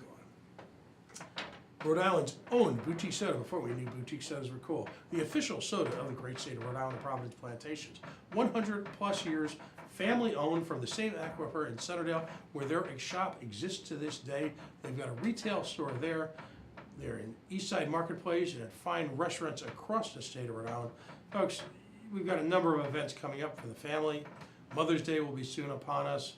Families will get together. Springtime, outdoors. If in fact soda is your beverage of choice, don't settle for the junk in the plastic bottle made at a refinery near you. Drink the best. Yacht Club Soda. YachtClubBottlingWorks.com. And Bono family, if you happen to see them, thank them for their support of this and a number of community efforts. Very often, my understanding is that the farmers market at the bottom of Blackstone Boulevard hasn't opened. It will be opening soon, and you can find the Yacht Club truck down there. So even if you're not bringing a soda home that night, go grab a cold one. Tonight I'm having orange cream. It's fabulous. The sarsaparilla is amazing. The cola tastes like cola berries. The root beer tastes like something that just came out of your basement. It tastes like root beer is supposed to taste like. YachtClubBottlingWorks.com. We thank them for their support. Folks, we're going to take a quick break. Paul Roselli is going to join us, a couple other people possibly. Facebook.com/The Coalition Radio, on the mighty Twitter at Coalition_radio. CoalitionRadio.us, where this and all other shows live in perpetuity through a simple link at the top of the page to our YouTube page. Quick editorial note, Paul will be announcing it later this week. The weekend of June 29th, we'll get the exact date for you. Paul will be guest hosting the show for 3 hours in its entirety. A 3-hour blank slate. I'll probably call in for about 20 minutes. I'll pretend it's going to be 10, it'll stretch to 20. I'll be calling in from another galaxy. But ultimately, it's Paul's blank slate to carve, to use as he pleases. Yikes. The mind. Wow. Actually, I can't wait. Folks, stay tuned. We'll be right back.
back. And we are the coalition, loud and proud, outrage porn free, civilly disobedient media broadcasting live on the Worldwide Coalition Network here at the Go Local Live Broadcast Center, 90 Way Bassett Street. As my voice fades to dark, I'll spare the normal introductions in terms of where you can find us. It's all over our page. I do ask you to take a moment and please like our YouTube page. Very, very important to us. Going to be working, we've got a lot of back tape to go through to put up there that we're going to be working on in the coming weeks. It's quite a series of individual reports. My guest sitting next to me has been on a number of occasions. He's one of our prime repeat offenders, as I mentioned in the run-up prior to the break. He will be filling in the beginning, right before the beginning of July. Great opportunity for folks to get a different perspective in these 3 hours. It's other than me probably calling in for about 20 minutes, it is a blank slate with him to paint, a canvas, if you will. But we've got over 100 videos up there so far, more to come, more to be property cataloged on everything from income taxes to gun control to the entire range of political issues, and I'm proud to say it is in its entirety outrage porn free. Joining me for this segment, again, I put out the call, please rescue me, is I think one of the most articulate, interesting voices in the Rhode Island political scene. If there was clearly, what is the Academy of Country Music has its, its new entertainer of the year, I don't think there's a doubt that Paul Roselli would get that award. To me, it's not your ability just to change minds, but to change the entire conversation that is critical in this electoral season. Another way I like to put it, if you're answering questions that people didn't even know they needed asked, if you can accomplish those two things, then you are, as I mentioned in my last hour, truly a citizen patriot. Paul, welcome back to the show. Thank you, Pat. Sorry to hear about to hear your voice the way it is, but thank you for that wonderful introduction. I'm going to turn it over to you. Why don't you kind of hold forth and tell us what's going on? Give us a stream of consciousness here. What's going on? You bet. So there's a lot going on, and I'll for those of you who don't know much about me, check out the web page www.paulroselli.com. Last November of 2017, I decided to take the plunge and do my own lively experiment and run for governor. I declared that I would run as a Democrat, progressive Democrat in the state, and at the time it was against the governor of our state, Governor Gina Raimondo, and at that time it's Spencer Dickinson. And I decided to run for a number of reasons. Most notably, I'm not shy to talk about it, but the environment, our natural beauty that's here, our bays, our rivers and streams, the places we love to walk and hike, our scenic vistas, the beautiful skyline in Providence. Those are the reasons why I want to run, and I'm running. And then there's this pesky little thing up in the northwest corner of Rhode Island. I'm sure some of you, and I know Pat has heard this far too many times, this thing, as Pat refers to as Invenergy.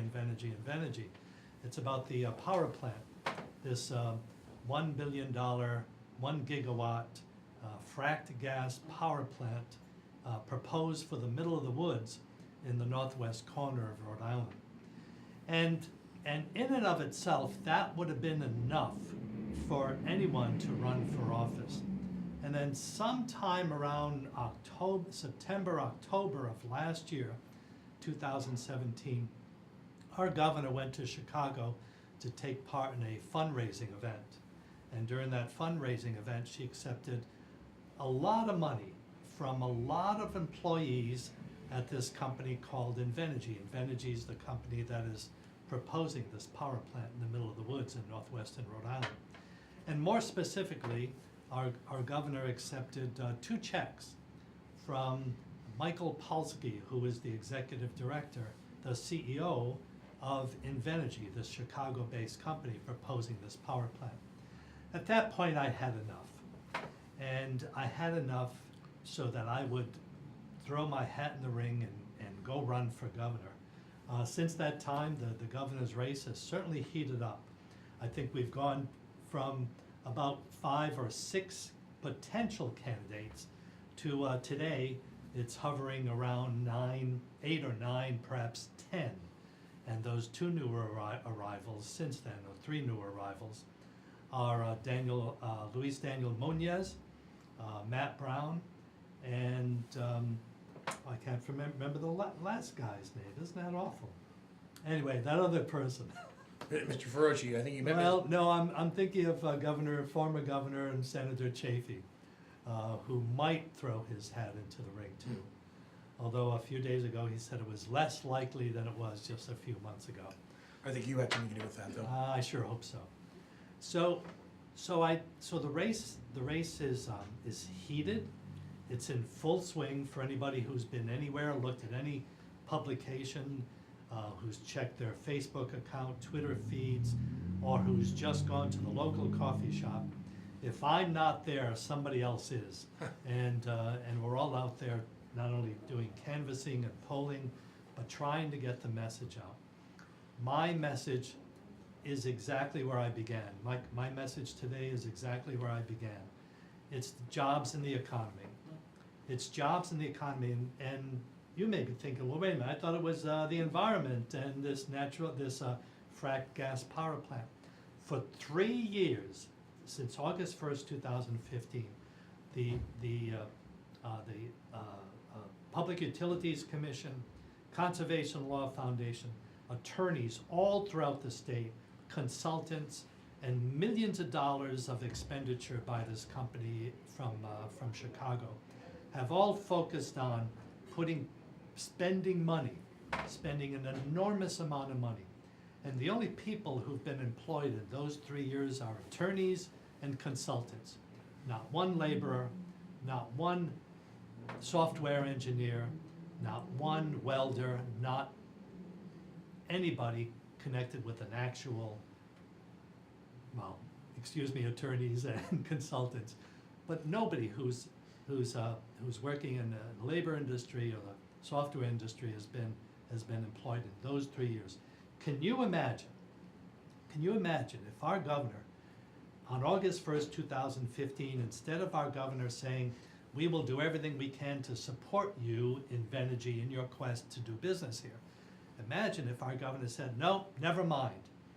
We're done with fossil fuels. We are now going to devote all of our time and energy, all of our resources, all of our labor force to solving the energy crisis instead of adding to it. Where would we be in 3 years? I calculate we'd be about $3 billion richer. We wouldn't be paying those exorbitant fees for natural gas. We wouldn't be paying the exorbitant fees that go out of our state each and every year when it comes to getting fossil fuels into our state. We would have put 8,000 to 10,000 people a year employed in energy efficiency programs, solar and wind, and we would have solved the siting issue. Siting in this state, siting of the wind turbines and the solar cells, the solar farms, has been a nightmare for municipalities. Only recently, only within the last 6 months, has the state actually delved into this and tried to solve it. I should know that because I'm in those meetings. I'm in those stakeholder meetings. So we would have been in a much better place, but we're not. We're not. We're back to square one again. We're still struggling our way. We're still digging ourselves out of the hole that we dug ourselves into nearly 3 years ago with this Invenergy project. And I've decided in November, and I'm going to take it through the primary in September. And when we win in September, we're going to take it to November. My objective, my mission, and what I've been telling other Democrats is that our governor cannot win in November. There are just too many people running against the governor. There are too many independents. The vote is going to be split. Alan Fung, if he's left alone with our governor and 2 or 3 other independents, Alan Fung will win the race. Our governor today will not win the race in November. The only way for a Democrat to win the race in November is if a Democrat wins the race in September. And that only Democrat is me. So I'm out there, I'm doing anywhere between 10 and 12 events a week, if not more. I'm holding as many listening sessions as I can. I'm also attending, for anyone who's out there been at the Rhode Island Foundation listening sessions, the Let's Talk Rhode Islanders listening sessions. Fabulous. Here's the takeaway. I've been to 2, I'm gonna go to 2 more. The big takeaway is that people don't feel like they're listened to. They don't feel that they've actually been told about what's going on with the budget. How is the money being spent? And for most Rhode Islanders, those 2 key issues are primary. When you get an entire population of 1 million people, a couple of 100,000 in terms of voting folks, who don't feel like they're being listened to, that's a disgrace for the leadership of our Rhode Island. We've failed our voting population. We have failed the people who pay those taxes, who work hard to keep food on the table for their families, who pay everything on time, make sure that everything works, so that the government can work, but in the end, the government is not working for them. So when I do listening sessions and when I attend these things, it's amazing whether I go to Newport or Woonsocket or Westerly or Burrillville to Block Island, it's the same theme.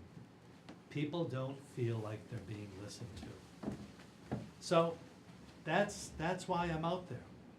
That's why I'm out there. So my hope over the next few months, we are in April, we've got May, June, July, August, September. Sometime around June, we'll get 1,000 signatures, so we'll be on the ballot. I hope to do a show here at the end of June where we'll hold one of those signing sessions, perhaps right outside the studio here, get people to come down, see this beautiful place and take a look at Providence and in a place probably not many have been to. And then we move along to getting on the ballot for September. I need your support. You can imagine, I hope all of you can imagine that running against an incumbent is pretty steep. It's a steep climb. It's not an easy ordeal. It's not an easy endeavor. It's an ordeal. However, when we go out there and when we talk to individuals, one-on-one with folks, when we go to events and slide up to people and tell them I'm running and why I'm running, there's a connection there, and we resonate. We resonate with those issues that are common to a lot of people. The other thing I find fascinating, and I'll share this with you, is some of those common themes.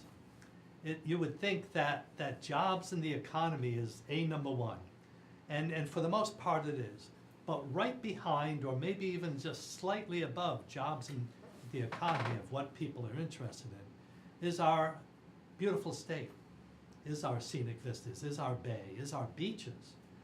Believe it or not, even the Blackstone River comes up in places you would not believe that the Blackstone River would come up in conversations.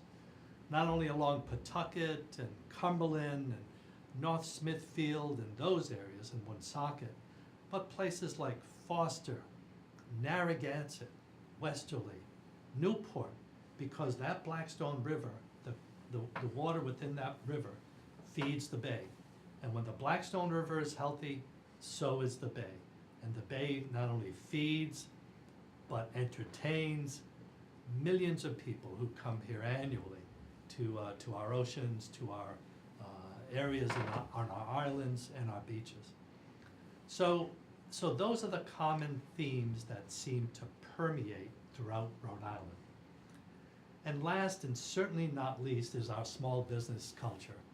We're a small business state. To hear that we are spending millions of dollars each year from the Economic Development Corporation to fund these corporations, these out-of-state corporations, to me is is not the best approach when it comes to financing the economy or the potential economy of our state. We're a small business culture. Mom and pop stores, some of them 20, 30 or more years old, handed down to sons and daughters, cousins, nephews and nieces. We are a small business state that's tuned in to the people who live here. Many of the folks who live here, especially our folks who come here for education, use the rest of the state as their backyard, as their kitchen, as their restaurant, as the go-to place to hang out, have a cup of coffee. And those are the places, plus our small manufacturing, our jewelry shops, our hair salons, our small auto mechanics places, tire stores, retail areas. Those are the areas that really shine. Those are the areas that need support. It is my belief and my intention to change that culture from looking outside of our state and start looking inside. Let's continue to help and deregulate some of the burdensome regulations for small businesses. Why not have a small business as it is in Cranston, and yeah, I'm going to give a plug for Alan Fung, but that concierge movement is a great idea. Take it statewide. That should be the norm. Anybody who wants to start a small business should be able to get some access to money, access to loans, access to an individual who could work them through the small business process. And certainly when it comes to small businesses, we've got to remember that training is paramount. Our training department wants to continue to train workers as workers. It's my belief that we need to train workers as entrepreneurs, business owners, business leaders, all across the board, all across the spectrum, regardless of gender and race. Anybody who wants to start a small business here should get access to some training, money, capital, whatever it is, to at least give it a go. Most small businesses fail after 2 to 3 years for lack of mentors, for lack of getting access to someone who can help them along in those first 2 to 3 critical years. That's what we need throughout the state. And we need someone in our state who not only supports the small business community, but supports all of us as well, the educational community. Here we are at a crossroads. It's taken nearly 20 years to figure out that our schools are failing. It's taken nearly 20 years of kicking the can down the road in terms of financing our schools to finally figure out we need some money to revamp our schools. It's taken that long for a number of different leadership positions, including our current governor, both as treasurer and as governor, to finally realize that our schools need to be fixed. And now here we are with a $500 million proposal, probably more, to at least start the process to get our schools up to a 20th, maybe 20th century, if not 21st century type of school system. So those are the things that, as I tour the state, as I think about how I want to change not only government, but help our citizens move along to where they want to be, those are the things I think about. You know, it's running for office is I hope everybody in their lifetime has a chance to run for office. It's exciting. You meet an enormous amount of people. You get to hear things all across the state. You get to see just how this state works and how much the people who live here love this state of our state of Rhode Island. It's also an opportunity to get out there and show value and to start talking about just how you can affect change and how you can make a difference. I've done that. I've done that over the years. I worked as a grassroots organizer for many years at the State House. I was a part-time lobbyist for certain pieces of legislation, both on the proponent side and the opposition side. I was a land trust president, an environmentalist who toured the state trying to find common ground. I started 4 farmers markets in the state. I helped move land trusts from just being a maintenance type of organization to an educational organization where they do outreach, where they involve their land and their conservation efforts with the people that they serve. So I know what that's like. I'm the only candidate out of all 10 who has done any grassroots efforts throughout the state. I've done at least 5 of them. So I'm out there.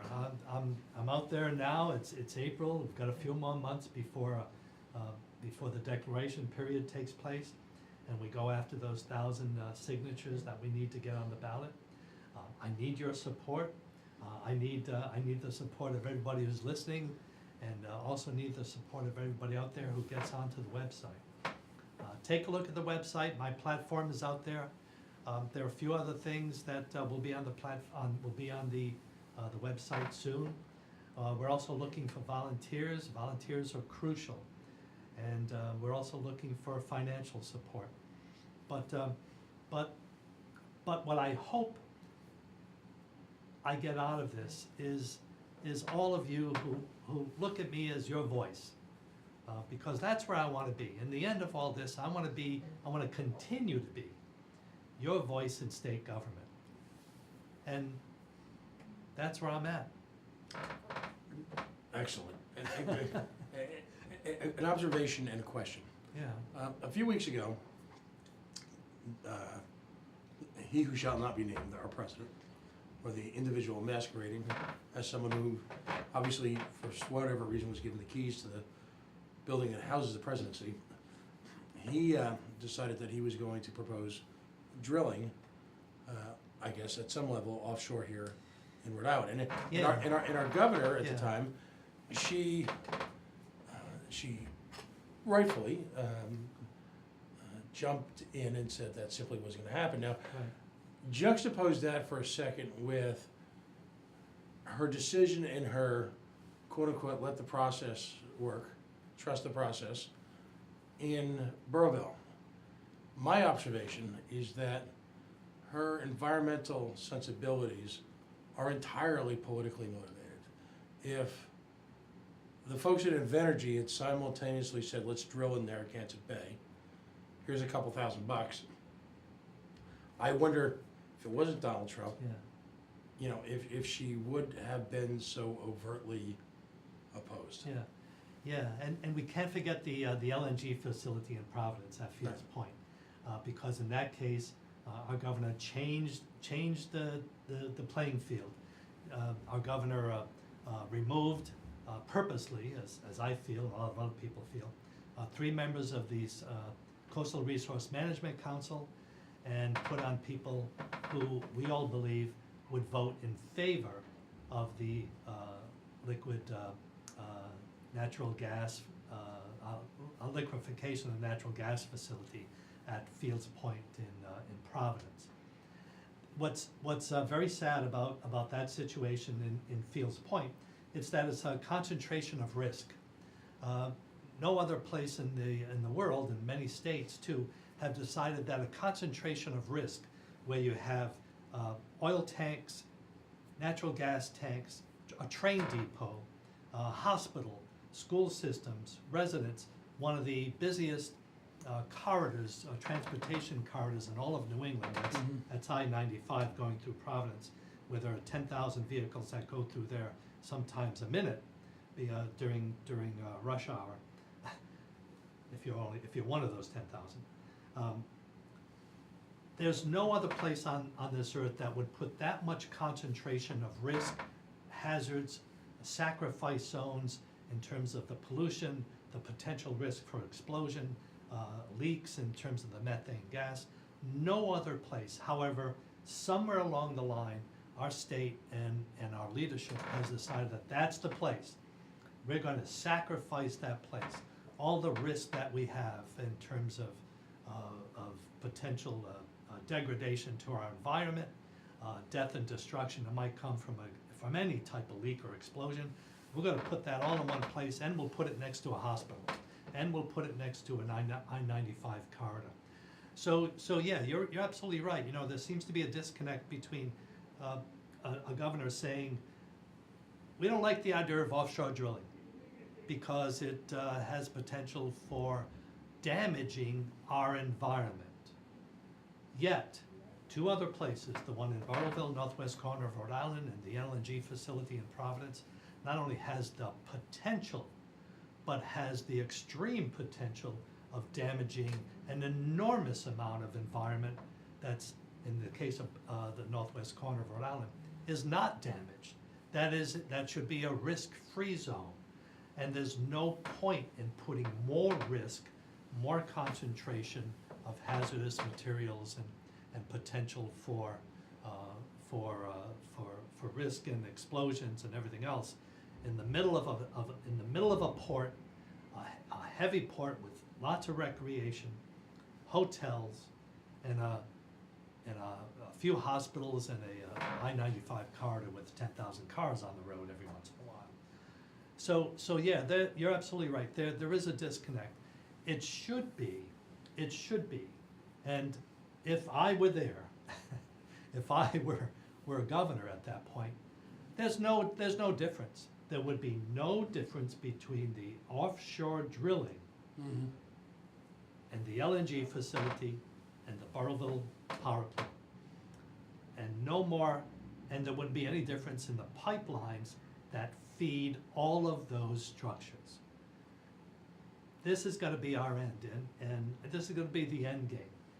And it's gonna start sometime. We can't wait, as many have called this a bridge fuel. We can't wait for that bridge to be built, or in how I believe it's a bridge to nowhere. So we can't wait for that bridge to be built and then crossed. Let's not build it in the first place. Let's decide as a state and as a leadership, we can be the first in the nation to reject fossil fuels for the production of electricity. We can do that tomorrow if we have the political will. There was an editorial not too long ago in a newspaper that I won't mention that talked about one of the candidates' suggestion that we do just that. And I felt bad for the candidate who suggested that we eliminate the fossil fuels and go to solar, wind, and hydro. I felt bad because the candidate really didn't have enough information to counter those arguments, really didn't have the background. This candidate has been away from around political field for about 20 years. Haven't seen him for 3 years, not even in Rhode Island. So all of a sudden, this individual is writing an editorial telling the rest of the state of how we can get rid of fossil fuels. Didn't have enough experience, and what was sad in a way was the Pro-Joe jumped on it. Ooh, I said that word. I apologize. The editorial board of that newspaper jumped on his lack of information. Let's be clear. We can cite these things properly. We can take advantage of the resources we have in the state. We can start manufacturing our own solar panels if we wanted to. It's not that difficult. Most of this stuff is automated. You just have to have the right equipment, the right space, and the political will. And that's the key here. It showed when we wanted to stop a train from going through some sensitive area in South County. We got it when the fishing industry was threatened. We should get it across the board that no more should our state pick and choose which projects they're going to defend and which projects they're going to oppose. At this point, any fossil fuel company that comes into our state, the answer is thank you very much. See you later. We're done. It's the only way we have. We don't have, in many ways, we don't have a choice. And our legislature and our governor is kicking the can down the road again. Same thing with the schools, same thing with a whole bunch of issues. The money gets scooped out of the energy efficiency fund. We kick the can down the road. We say things like it's a bridge fuel that'll get us another 10. We don't have another 10 to 15 years. Keep on hearing that through the industry. The industry playbook says, you know, we're not quite there yet. Well, let me tell you a little story, and I feel like a salesman when I say that. But the little story is 10 to 15 years ago, if someone looked at you and said, you know, we can build a solar farm near the Warwick Airport. We'll put up 1,200 solar panels in Rhode Island, by the way. They would laugh at you. They would say there's no sun, the cost is too high, there's no political, there's no incentives. You know, where's the electricity going to go? No one's going to do it. No one's going to buy it. It's there now. If we had done this 3 years ago, we would be 3 years ahead. Instead, we are stuck in this 1930s, 1940s mode of a fossil fuel industry that's got a tight fist around a bunch of necks in our government. And I don't mind saying that dark money is everywhere in our state. And let's not fool ourselves. It's here in Rhode Island. It's here all across New England. And we've got to stop it. That's another reason why I'm running, to stop this onslaught of both the environment and our sensibilities. We don't need this stuff anymore. Did I answer your question? No, perfect segue, because you mentioned 1930s, 1940s, 1950s. Today and yesterday, to much sturm und drang, as they say, to much noise and fanfare, all that we're missing with the marching bands, Governor Raimondo announced that it was the time for the spring construction season. Now, she announced it in a manner which, I mean, do the trucks leave Fenway Park to go to the spring construction season? I have never heard of a spring construction season before.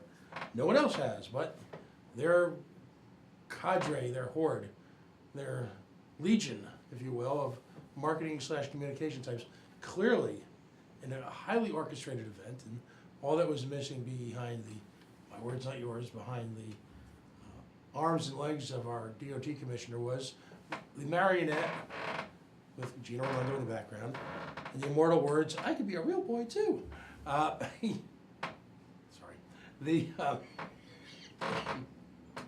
Yeah, we'll both regret you saying that. The Pinocchio reference there, dated, yes, but That's okay. the what's astonishing to me though is we're about to embark on the second and next largest phase of highway transportation projects across this country, across the state. Sure. Yeah. We will spend Yeah. a lot of money. Yeah. Traffic jams will be legion. Yeah. We'll spend a lot of money on signs with a name on it. Yeah. We'll spend a lot of money. And what we will do, and my thought is essentially reproduce That's right. the same 1930s, 40s, 50s. Exactly, 1950s, when Eisenhower said we need to have the highways of all across the United States, what do they call it, the Army something highways or whatever. Right, there were visions in everyone's mind Right. of tanks rolling up to meet the incoming Fed surge. Well, Right. in your mind, Yeah, opportunity lost, yeah. and what should we have done? Yeah, well, I don't think that opportunity is lost quite yet. And I think there's opportunity to change transportation systems. One of the things I keep hearing all across the state is that our transportation system should be a lot easier to access.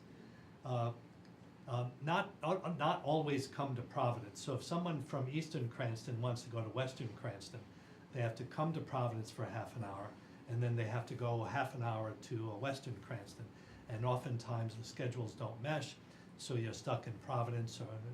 or you're here in Providence, And 15, 20 minutes. And let me jump in with a real world Yeah. issue of this. I've spent a lot of time in this issue, surrounded by this issue for a number of reasons. Right now, RIPTA is such a fundamental failure at addressing the working poor's needs in the state, that the working poor, and I've got a lot of proof of this, folks, Yeah. the working poor are often forced to use expensive rideshare services, Sure. Yep. which, by the way, are in a sense affordable. Yep. But what you're often asking folks who are making minimum or just slightly above minimum wage, some of the most hardest working folks amongst us, people particularly who work in the home care business, And nursing they homes. have 2 to 3 jobs. This is not a single job type of individual affair. Right, and doing some of the most challenging, I mean, these folks, and I wanna puncture, and these are my words, not yours, I wanna puncture a hole in the Republican balloon.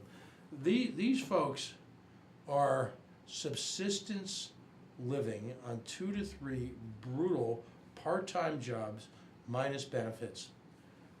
That's a separate issue over here for just a moment. But over here, we spend an enormous amount of money on the RIPTR. And yet, these folks, because of the scheduling, the lack of coordination, how grotesquely out of touch the RIPTR is with folks like that schedule. Sure.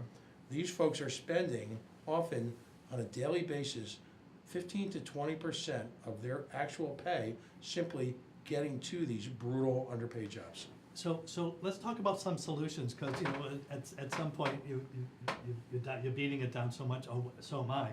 That we got to. So what are the solutions? There's a really great opportunity here, and you mentioned the private driving services. Services. Can I mention their names? Yeah, like Lyft and Uber, and there's a few others here too in Providence, and actually the bicycle folks are going to be coming here as well. Zip cars, those types of things. Why can't the state negotiate a price? Let's negotiate a price with Uber and Lyft and say, look, between these hours, if people want to get from Eastern Cranston to Western Cranston, if people want to go from Pawtucket to Providence at certain hours, and RIPTA is full, RIPTA doesn't have that schedule. RIPTA is going to take an hour and a half. With your service, it'll take 20 minutes. Can we negotiate a price? If ever the state can, if there's ever an opportunity for the state to actually invest some money in something without investing in capital or other types of costs like garage services or any of those things, and yes, I understand there might be some union issues. I think we can work those union issues out. Please don't get ahead of me by looking at me and say, oh, he's anti-union. Absolutely not. Absolutely not. But in essence, can we as a society, as a state, say to Lyft and Uber, let's negotiate a price. What do you need? What can we do so that people can go to work? And that's what we're trying to do here. Get people to work. Not just everybody within our state. If they need a ride at certain hours of the day, in my mind, in my estimation, if we can work out the numbers, RIPTA should be free. Let's get beyond the rush hour maybe from 10 to 2, 11 to 3, whatever it is. Perhaps even use RIPTA increase some of the buses and bus services and bus drivers to start taking on some of the responsibility of moving our kids around. School buses are an enormous expense for municipalities. Can the state take it on? Can we at the very least look at that? Perhaps not full time, perhaps not all the time. Can we use RIPTA? And I'm saying this, you want a real world example. I conducted a tour a number of years ago, an urban agriculture tour. And the options were private vehicles, everybody get in their own car and meet us somewhere. Oh, we'll hire a bus, we'll actually get one of the bus companies to come down and bus, it was about 40 people. Or can we use existing transportation? And that's what we ended up doing. I was able to purchase 40-day passes, very reasonable for 40-day bus pass in Rhode Island. You can go anywhere in Rhode Island for a very reasonable amount of money. gave each one of these 40 bus passes, each one to one individual in this tour, and we toured. We went to Pawtucket, came back to Providence, did a few things in South Providence, and then came back to Providence all in that same day. That seems to me to be a really good approach to moving people around. That's where the state can actually make a huge difference in people's lives. People who work 2 or 3 jobs not only have to negotiate getting to those jobs, but have to negotiate the scheduling around those jobs, and scheduling children, and scheduling extended family members, and scheduling everything from daycare to school activities, after school activities, and things like shopping and cooking and sleeping. If we could somehow make those folks' lives a little better, that to me would make a huge difference in our state. No, it all Yeah. blends into the central failure of this moment in time before we ran pell-mell into just using a highly questionable method of financing dubious regurgitations of an existing system. I don't know that our government, in terms of transportation, even has a real understanding of what the challenges and issues are of the everyday Rhode Islander, I'll call it the working poor, in trying to hold on to those jobs and hold on, and just as importantly, to the dignity of hard work. Because if you've ever seen these folks, and I've done a lot of research in this, a lot, the look of an individual as they're on their way to work at 5 in the morning to spend a day working in any one of these medical care facilities, the reality of what work, people talk about the new economy, working in medical care. Well, the reality of working in medical care is often brutal. $12, $13 an hour to bathe, to take care of the frailest amongst us. It is noble work. They materially impact the lives of their patients and their patients' families by the level of care that these angels amongst us often give them. Yeah. But what we saddle with them in return is brutal. And it's more brutal by the amount of money that we spend in complete ignorance of what their needs are. And that's when I talk about this. All we're doing is, because of my work, political expediency, political connections, political debts paid, building a system that does nothing, despite all the rhetoric and the hype, does nothing to address the transportation needs of a diverse economy filled with both the quote-unquote knowledge workers, but also the working poor. And I don't, and I'm always a cynic. I know I've been derided by that publicly in a variety of formats. I'm the cynic. But when I look about the money we're about to spend, what that represents in terms of sheer effort and time, and how difficult once that solution becomes entrenched again. When you spend a couple $1 billion fixing highways, and then you realize that all you did was reinvent the same wheel, it's not often possible to go back 2 years later and say, oops, never mind, let's redo it. We're stuck with a lot of this if we don't stop it right now. Yeah, and that's, again, when you travel the state as I do, and you listen in on what people are thinking about, transportation is certainly a big issue. What goes along with that is our sense of place and our sense of community, and how that transportation system works into bike paths and pedestrian walkways and retail shopping, so you can park your car somewhere and take a bus or just walk. The bike paths, the bike path that looks like it's going to be completed, that'll take you all the way from northern Rhode Island all the way down to East Bay. We need to do more of that. We have to start planning for not only electric vehicles, but self-driving vehicles. They're coming faster than anybody thinks. And they're going to be here sooner than we think. And when they come, our existing roadways, our existing streets do not allow themselves to be are not ready for when a self-driving vehicle needs to get close to a curb to pick someone up or drop someone off.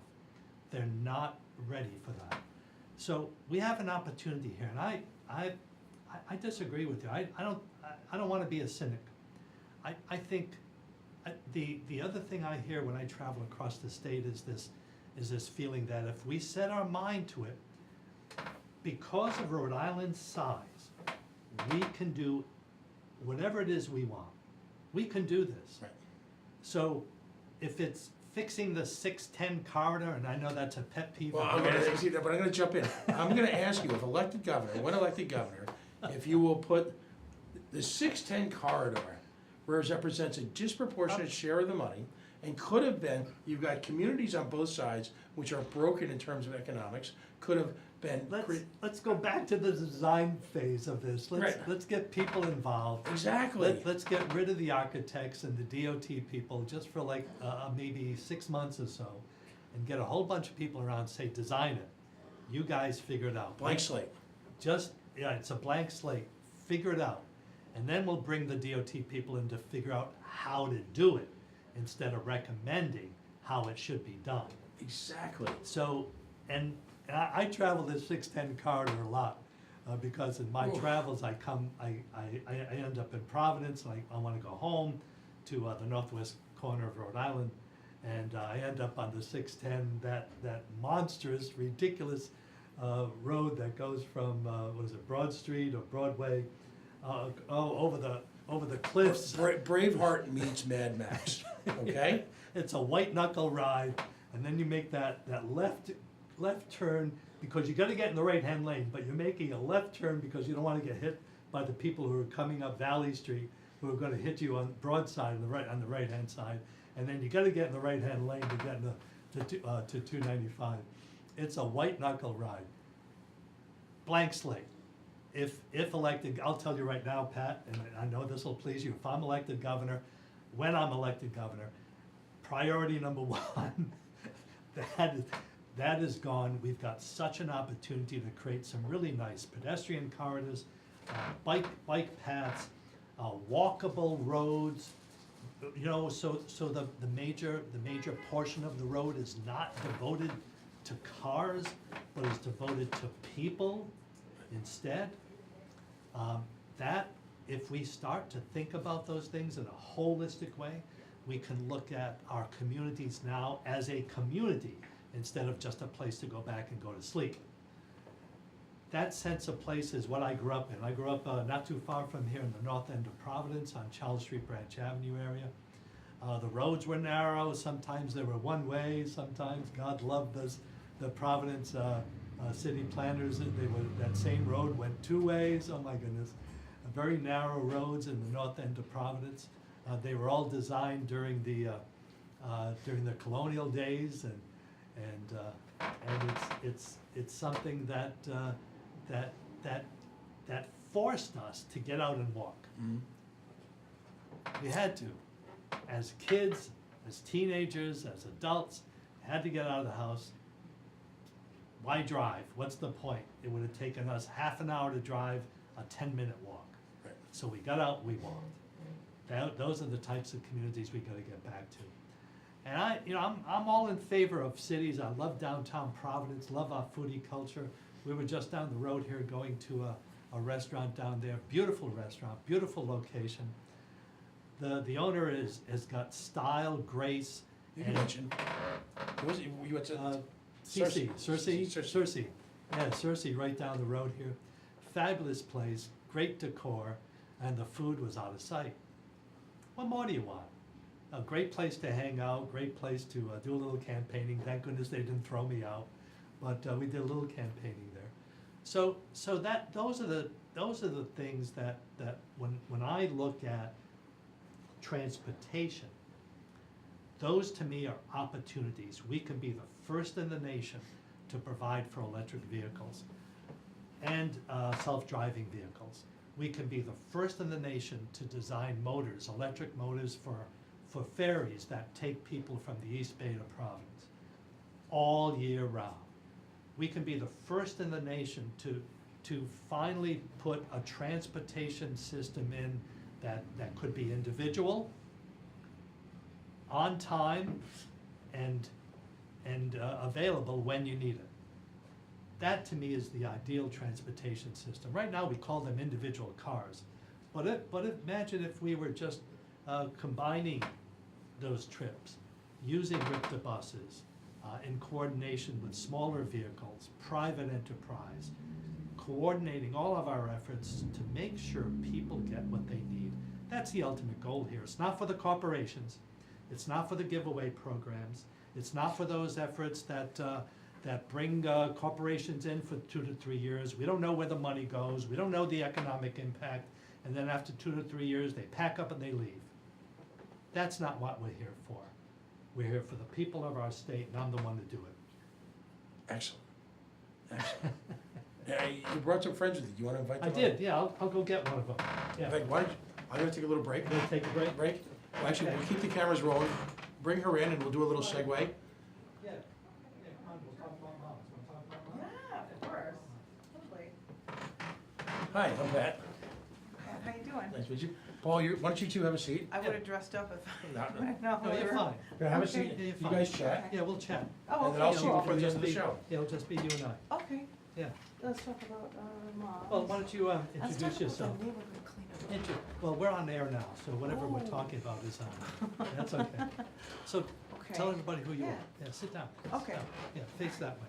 You don't have to worry about facing me. Can I stand Yeah, no, you can stand, but up? Okay, if you can sit, might be better, all right. because that's where the camera knows Okay. where you are. Yeah, Hi, there everybody. you go. Tell everybody who you are. Yep, I'm Margo Jimmis, and I live in the Gaspee area of Warwick. I've relocated, From Minnesota, right? yeah, well, I From- was born in other places, but I have been in Rhode Island a long time. I How keep- long? Do you know how long you've been in I've Rhode been Island? in Rhode Island since 1988, Oh, that's a and long my time. former husband, who passed away, unfortunately, is a bucket boy or a Pawtucket man. A And bucket boy? Is that I the learned beer? that. I Is learned that the term. thing about the beer? Everyone that he grew up with in Pawtucket, Mm. off of East Avenue, which is close to Blackstone Boulevard. So a lot of people in Pawtucket at the time said, he's from the nice area of Pawtucket. But I'll tell you, Yeah, a lot of Irish population, and I'm Irish, and I was in a little town that I grew up in Minnesota that was mostly Scandinavian. yeah, So I identified with these people. very cool. And they were friendly, they were open, and there was no GPS. And everywhere I got to in Rhode Island was off an exit. You know, Yeah, yeah, it's sure. either the McCoy exit Yeah, or right, that yeah, exit. especially in Pawtucket, And sure. then lefts and rights. Sure. But I was a good map reader, 'cause. So Mhm. now you're in this organization called Moms Right. Demand Action. What is Moms Demand Action all about? How would you Okay. describe it? Well, a lot of people are confused, because of course moms are always demanding action for something, and that's how. Particularly from their kids mostly. Exactly, kids or the, people around them, or other women are confused. But it's for gun sense legislation, because if we're gonna make changes in our government, in the way we live in the United States, it's got to start in the courts. We can't just be breaking the laws and, marching around and taking things away from people or their rights, and we don't want to do that. We want to get everyone involved. Shannon Watts founded it, and she's from the Midwest, and she was a stay-at-home mom, and she got frustrated and started a group on Facebook called Moms Demand Action for Gun Sense Change, because in the Midwest, where there's a lot more hunting and so forth, there's needless deaths going on often. And I'm from Minnesota, and most of the people that I went to high school with, a lot of the boys especially, there was always hunting. It was part of the culture. Sure, of course, yeah. And hunting is necessary.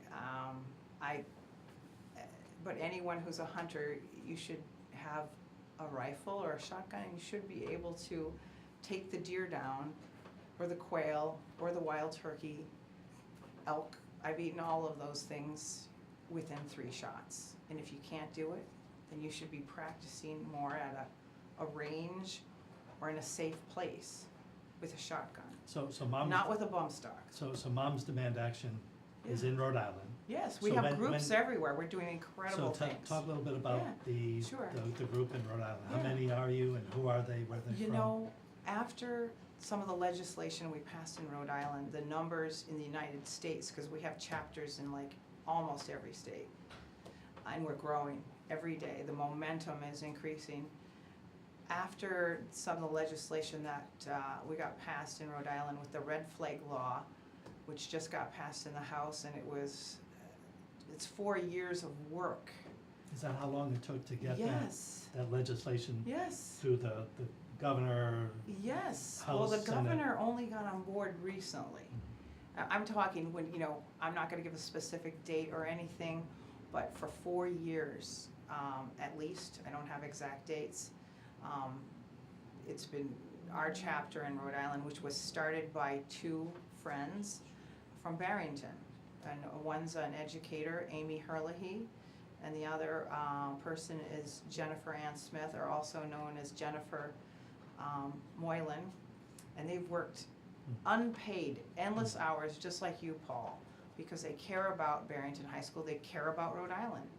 They care about their kids' education, So bring us and they back, want their kids safe. so bring Yeah. us back to where the Sure. red flag legislation began. Do you know any of that history?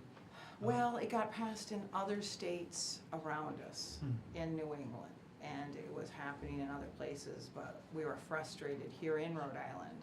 So we were adding members and tabling events and talking in communities, and it was mostly, in the beginning, moms. What is really changing is that, honestly, and this is a personal perspective only, I wish it would have been called People Demand Action for Gun Sense legislation. Okay, because now that we have all kinds of different groups, which is great to see. We have the Rhode Island Coalition, we have Everytown, in which we're under Everytown. Because Shannon Watts, this wonderful mom from, I believe, Ohio, got joined up with Everytown. And then we became an umbrella underneath Everytown. And the headquarters are in DC. And, well, you've seen us. How many people have you seen in the State House Oh, with red t-shirts? Hundreds. Hundreds. Hundreds of people. Hundreds. Yeah.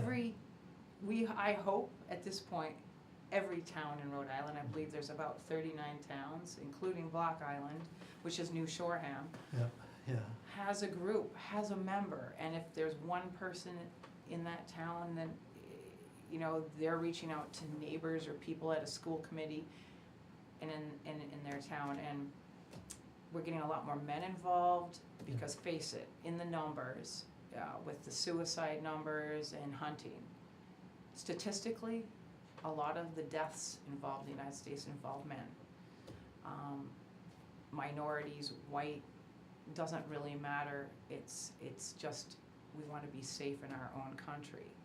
I don't think we need bump stocks, and that was just addressed in Rhode Island in the House, and that was just so recent, and it was very exciting. I brought my husband into the organization. He's retired. He's a helicopter medic pilot that served in Vietnam, and he's a Bronze Star, and I'm very proud of him. And he survived, and many of his friends did not. We've been to the wall. He lost like 5 direct friends. Yeah. And also, I'm a survivor. I'm in that committee because my son was going to Narragansett schools, and he loves Narragansett. My son, and that's probably why I can never leave the state, but because of the beauty of South County. But there's beauty in pockets of Rhode Island everywhere around us. If people just would leave their homes and actually drive and go to Tiverton and Burrillville and Westerly, and in my case, I'm always trying to find water. But he loved his community, and his first funeral he was only about 10, 11, was one of his best friend's older brother, who was a freshman at URI, and he was a football star at Narragansett High School. And there's a big change when you go from Narragansett High School, which is a very small high school, and you compete at URI, which is Division I. Sure. Yeah. And he wasn't meeting his own expectations. And he got very depressed because his high school younger girlfriend broke up with him.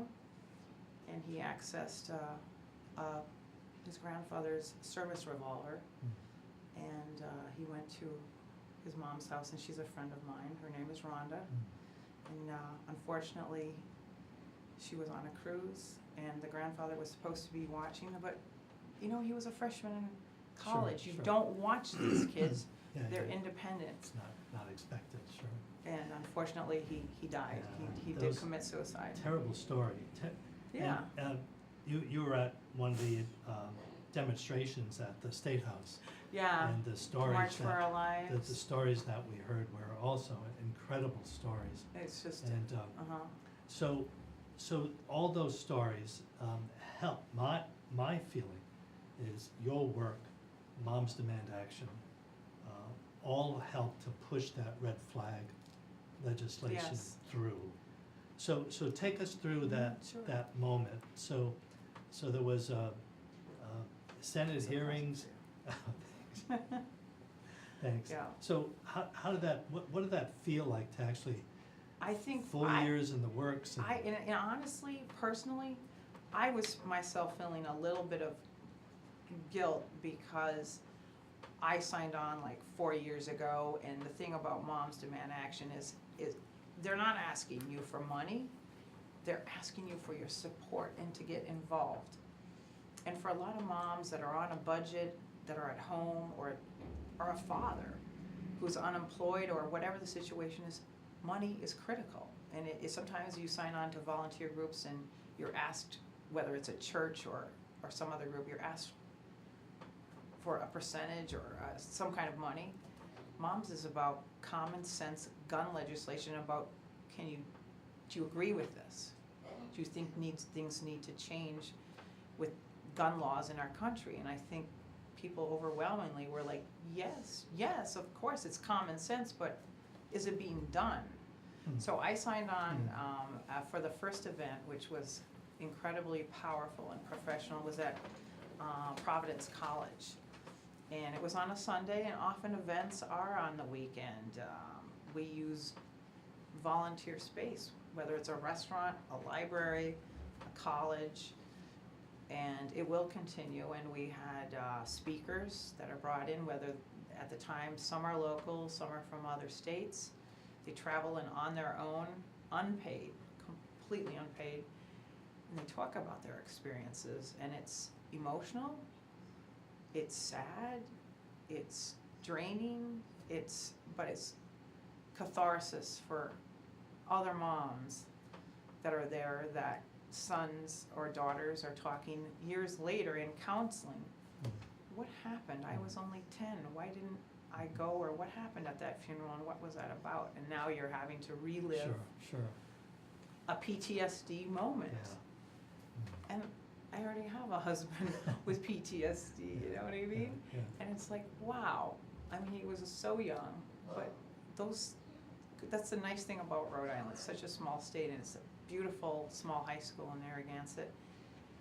And those two friends, Dylan and Tyler, are still his good friends. And I think one is doing a semester in New Zealand, and I think one of the other brothers, they're like a year apart, and they were tight basketball buddies. So forth. we got. Yeah, I'm sorry, I'm all no, over. That's okay. No. Memories, Yeah, I've no. moved different places. Yeah, no, stories are great. Stories that. Stories of Rhode Island. Stories are. You may what, try to leave, but it what- always sucks you back. Right? Always brings you back. Those Constantly. stories.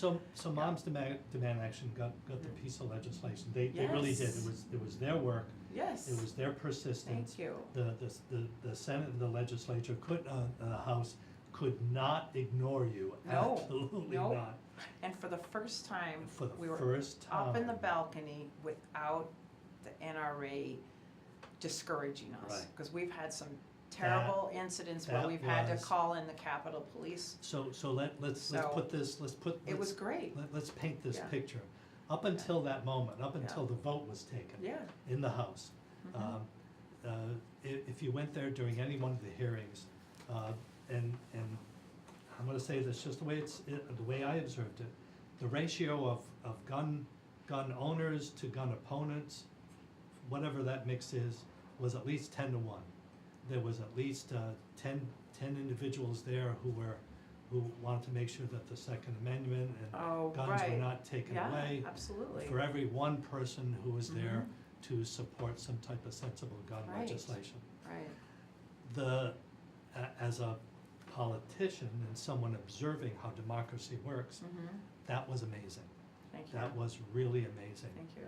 And what was It even felt amazing. It felt so good. so alive. Well, there's so many people healing too. It allows healing because people that have been affected by gun violence, whether it was their nephew, their brother, their sister, their son, themselves, and it also unfortunately sort of ties into domestic violence as well. And face it, that's always, not always, statistically largely women. And let me tell you, if you've got a spouse, a boyfriend, or someone that has such easy access to a gun, and maybe they're depressed, there's depression, anxiety, things like that involved, and they have such easy access to a gun, and guns often everywhere in the world and in the United States are not locked up. And that's one of the big moves that we'll be addressing next yeah. within our communities, within Bill Jimmis, that's my husband, he and I are on a committee called Be Smart. And that's just to be smarter about guns and the potential for errors that are made. Yeah. Because, okay, let's just say, we're at a table event, we're informing people at a Rotary Club, and a lot of people are taken back because we have to ask very direct questions. Do you own a gun? If so, is it locked up? Is it in a gun cabinet with under lock and key? And often they're not. They're in a closet. They're in a garden shed. Sure. I mean, do you own a gun? I own a gun. Okay. It is not locked up. I know horror of horrors. I'm sorry. Oh, you will buy a lock. I However, will buy you one. However, the gun is not locked up. The trigger is locked. So Awesome. there was a lock on the trigger. And so there's you no can- ammunition that's close by. Not even close by. No, That's, matter of that's, matter of fact, I don't own any ammunition. thank you. It's See, that's excellent. It's a gun I bought a long Right. time ago. Right, but if you Like wanna I was hunt, a lot younger Right. then, like a lot younger. right, My father owned guns. My father well, owned a they couple serve of a pistols. purpose. He owned a couple of pistols, mostly collector's items. Let's hope it's not self-protection. I mean, that's the last kind of thing that we really want in Yeah. Rhode Island or in the United States. But let's have them Yeah. for what they were made. I mean, they are used obviously for protection by people that are skilled Sure. and Yeah, have the right trained or- authority and yeah, trained, thank you, and or, trained, sure. a policeman or And nothing wrong sheriff. with being trained with No. anything, so nothing wrong No, with that. and so that's the thing we have to get, we're not taking away things from people. Right. That's And not and our aim. What I learned from moms, Mm-hmm, and I've said this over and over again, what I learned from moms is that there's a separation between the Second Amendment right and gun sensible laws.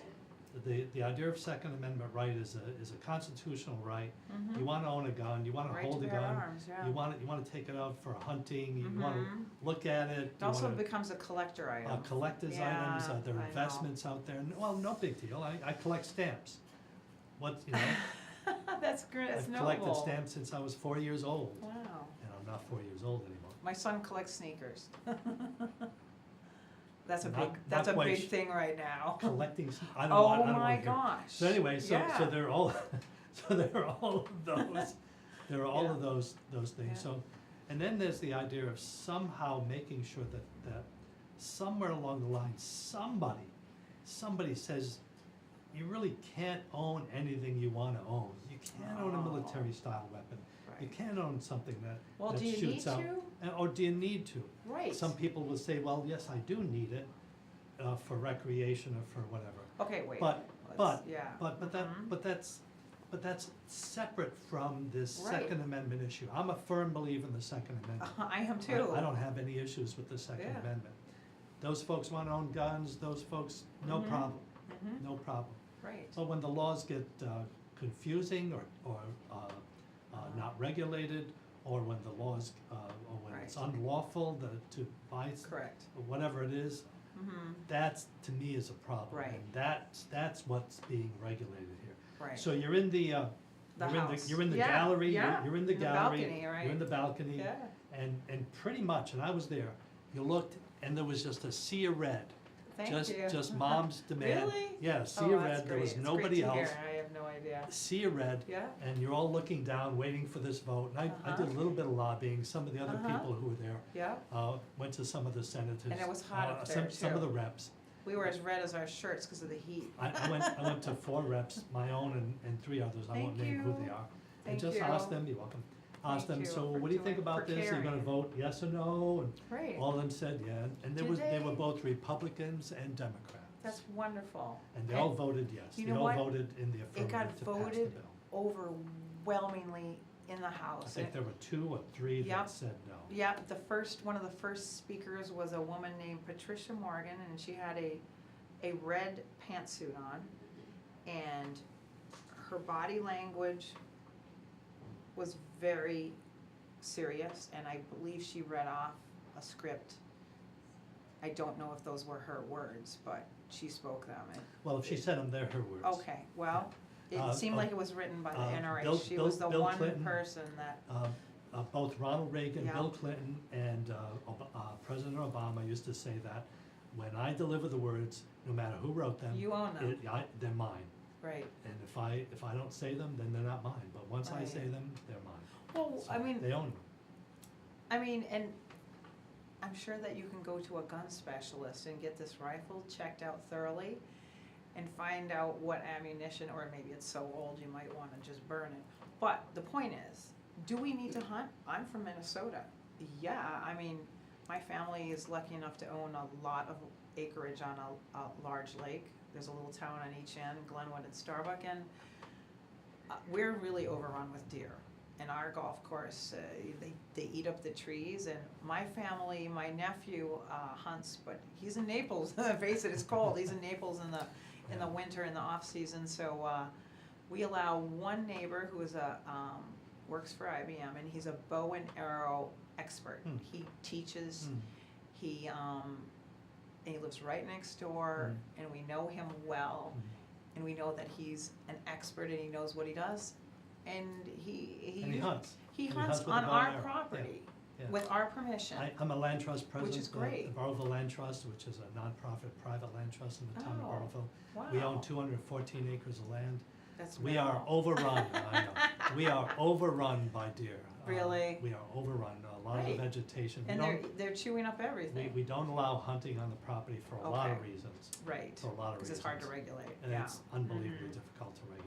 What and, about bow and arrow? No, nothing, no, Okay. nothing on the property. Well, However, the surrounding property does, so Okay. Okay. we're hoping that they take care of it. Well, there's I love deer, love animals, Yeah. all you deer activists out there, I apologize. I love them dearly, I'm an animal rights advocate. but you're a vegan. And I'm one of those vegan people too. But he's great. He's a great chef too. Don't hold that against me either. No, I've heard about But- your cooking. But I swear, in my darkest moments, any hunters out there, come on up, I've got like 100 deer that would like to Really? meet you. Well, hopefully you're not feeding them. No, we're not feeding. Good. No.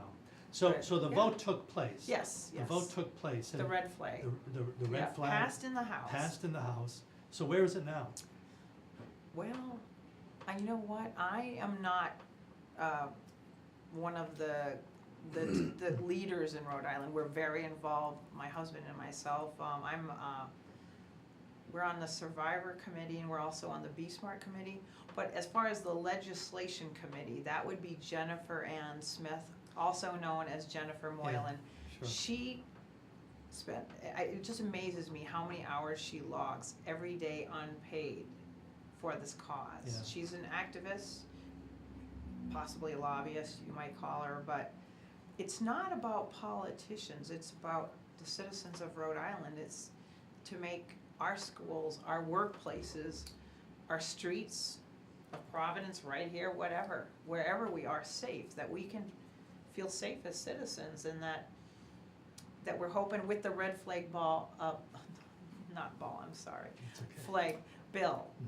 that was passed, Yeah, in the House. yes, it was in the House, but when it's enacted in our state, that if someone is red flagged with having a mental illness, okay, he's been, he or she has been Mhm. admitted and treated, Yeah. and perhaps has PTSD or Yeah. some mental issue, Sure, something then happens, our something- police right, and something our takes our place. Yeah. our government here in Rhode Island Yeah. has the legal ability to ask the family of this person or the person direct to give up their guns. Mm. Because we don't want to see a death or an injury, Yeah. because this person, what if they're schizophrenic? What if they're hearing voices? Sure, What if they want to sure. commit suicide? Yeah. Statistically, it's the suicide rates with veterans and Yeah, but veterans particularly it's- are, it's is terrible. Is terrible. it's awful. terrible. Yeah. So I think the fact is, we don't know where it's going in the Senate. We think it's gonna go through. Yes, This it's time. very close, yeah. It's very close to getting out of Yeah. committee, and if it gets out of committee, from what we're all hearing, Yeah. Ruggiero and Yes. the leadership there will Yes. push it to the floor, and Mhm. as of right now, I think the majority, if not Mhm. the entire Senate body Mhm. will vote to It is, to it is approve real, it. yeah. So it's that very close It is. to being law, and then Mhm. it'll go to the governor's signature, for the governor's signature, Mhm. and then hopefully the governor will sign. I can't imagine the governor Oh, no, not- she's on not board, signing it. yes. So that's a great success story, and is. it really is a model for perseverance, Right, for passion, and for stating the facts, for getting out there and teaching people. I just uh, wanna state the some of these facts, issues, that yeah. other women, and men in Rhode Island have logged way more hours than my Yeah. husband, who I dragged into the movement. Into the fight. I dragged William in the past year, because I'm like, you know what? You fought for us, you fought in Vietnam, you didn't fight, actually, that's why you flew a helicopter, because you refused to kill people. And you were a medic, and you were a lieutenant fireman in Cranston, and you know what? You were there at the same time that Jack Reed was, Jack Reed was not in I don't believe he was in the Army, and he wasn't, but they were of the same age, and Yeah, so, yeah, Bill was there. yeah, Bill was at Hendricken, and there was a lot of people that were getting excused from the service, you know. But you dragged him in anyway, you dragged him into the fight. He said, you know what, his father had died, and his lifelong dream was to fly a helicopter. Hey, you're given an opportunity, you know, you're gonna be, he knew he was drafted, he was gonna be drafted. Potentially, the numbers were that he was gonna be drafted anyways, and he made the right decision. He trained in Texas, and, Gosh, boy, exactly, yeah, I remember those days. My draft number was 256, yeah. on, and I got the draft number, I know this day exactly, it was July, And you were at 13th, LaSalle, and so um, wasn't Jack Reed. 1970, I think, was it, no, I'm sorry, You're 1970. you're way younger than. Yeah, 1970, Bill, yeah. yep, just Sorry, as Bill. a senior, senior in high Yeah, school, senior high yeah. school. Must have been scary. My buddy got the draft number at 13, lucky number 13. Was it lucky? Yeah. And then Okay. about a year later, almost to the day, the war ended, for the way it ended, but it Yeah. ended.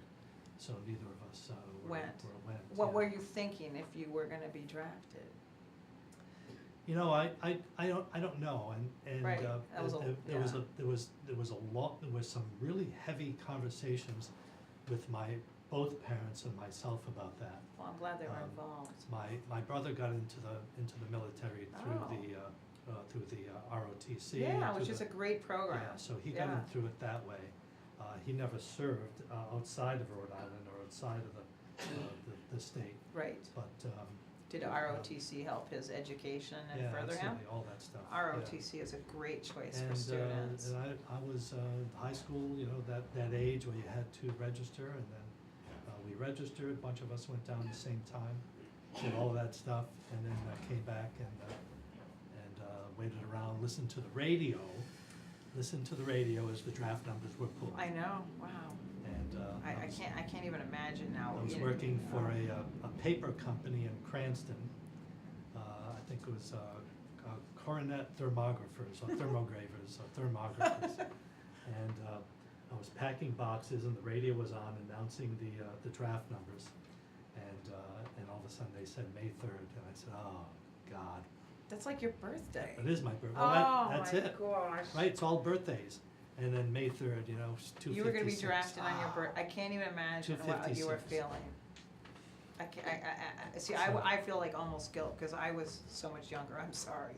But I'm 55, the speed limit. And my group, my class, we were behind Vietnam. And our music, you know, you guys had the cooler music, the LSL? Doors, Eric that stuff. Clapton. Oh, yeah, that era. But Yeah, oh we, my God, we can talk about I that. identified with that, I That's know, another topic for another show. I identified with Yeah. that, and Yeah. to this day, my husband always said that I would have made the best hippie ever, because I was always about peace and not war. Yeah. I don't think war. 10 years younger, nobody cared. Like, Well, we waited exactly. for 10 years, by But the I time you caught did. up to us, nobody I cared. did. I was in college. I was. So worried. Mom's Yes, is yes, done with the We're doing House. well. We have more We're- things to do. More things to do in the Senate. Yes, and What more is- things to do. General. We're not done by any means. So what's on the radar? Well, on the radar, for Bill and I is For moms. Yes, yeah, for moms is, we have little subset groups, so we're gonna develop student leaders at URI and at RIC and CCRI and get the students involved, because that's our next generation.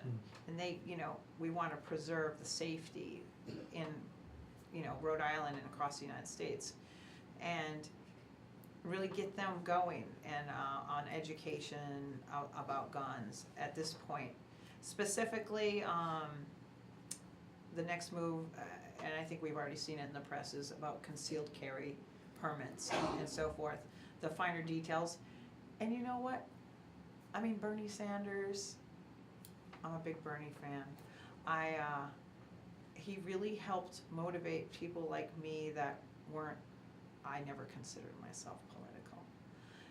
And then I met this person named Rhoda Ann Northup, and she's like, you should care, you have kids. I was like, yeah, I do care about where I live and my safety and my environment, because I'm very environmentally minded, and I do care about these issues. So for example, in my own neighborhood in Gaspé, right next to Pettis Boatyard, we're doing a cleanup this Sunday at 11 Earth Day. a.m.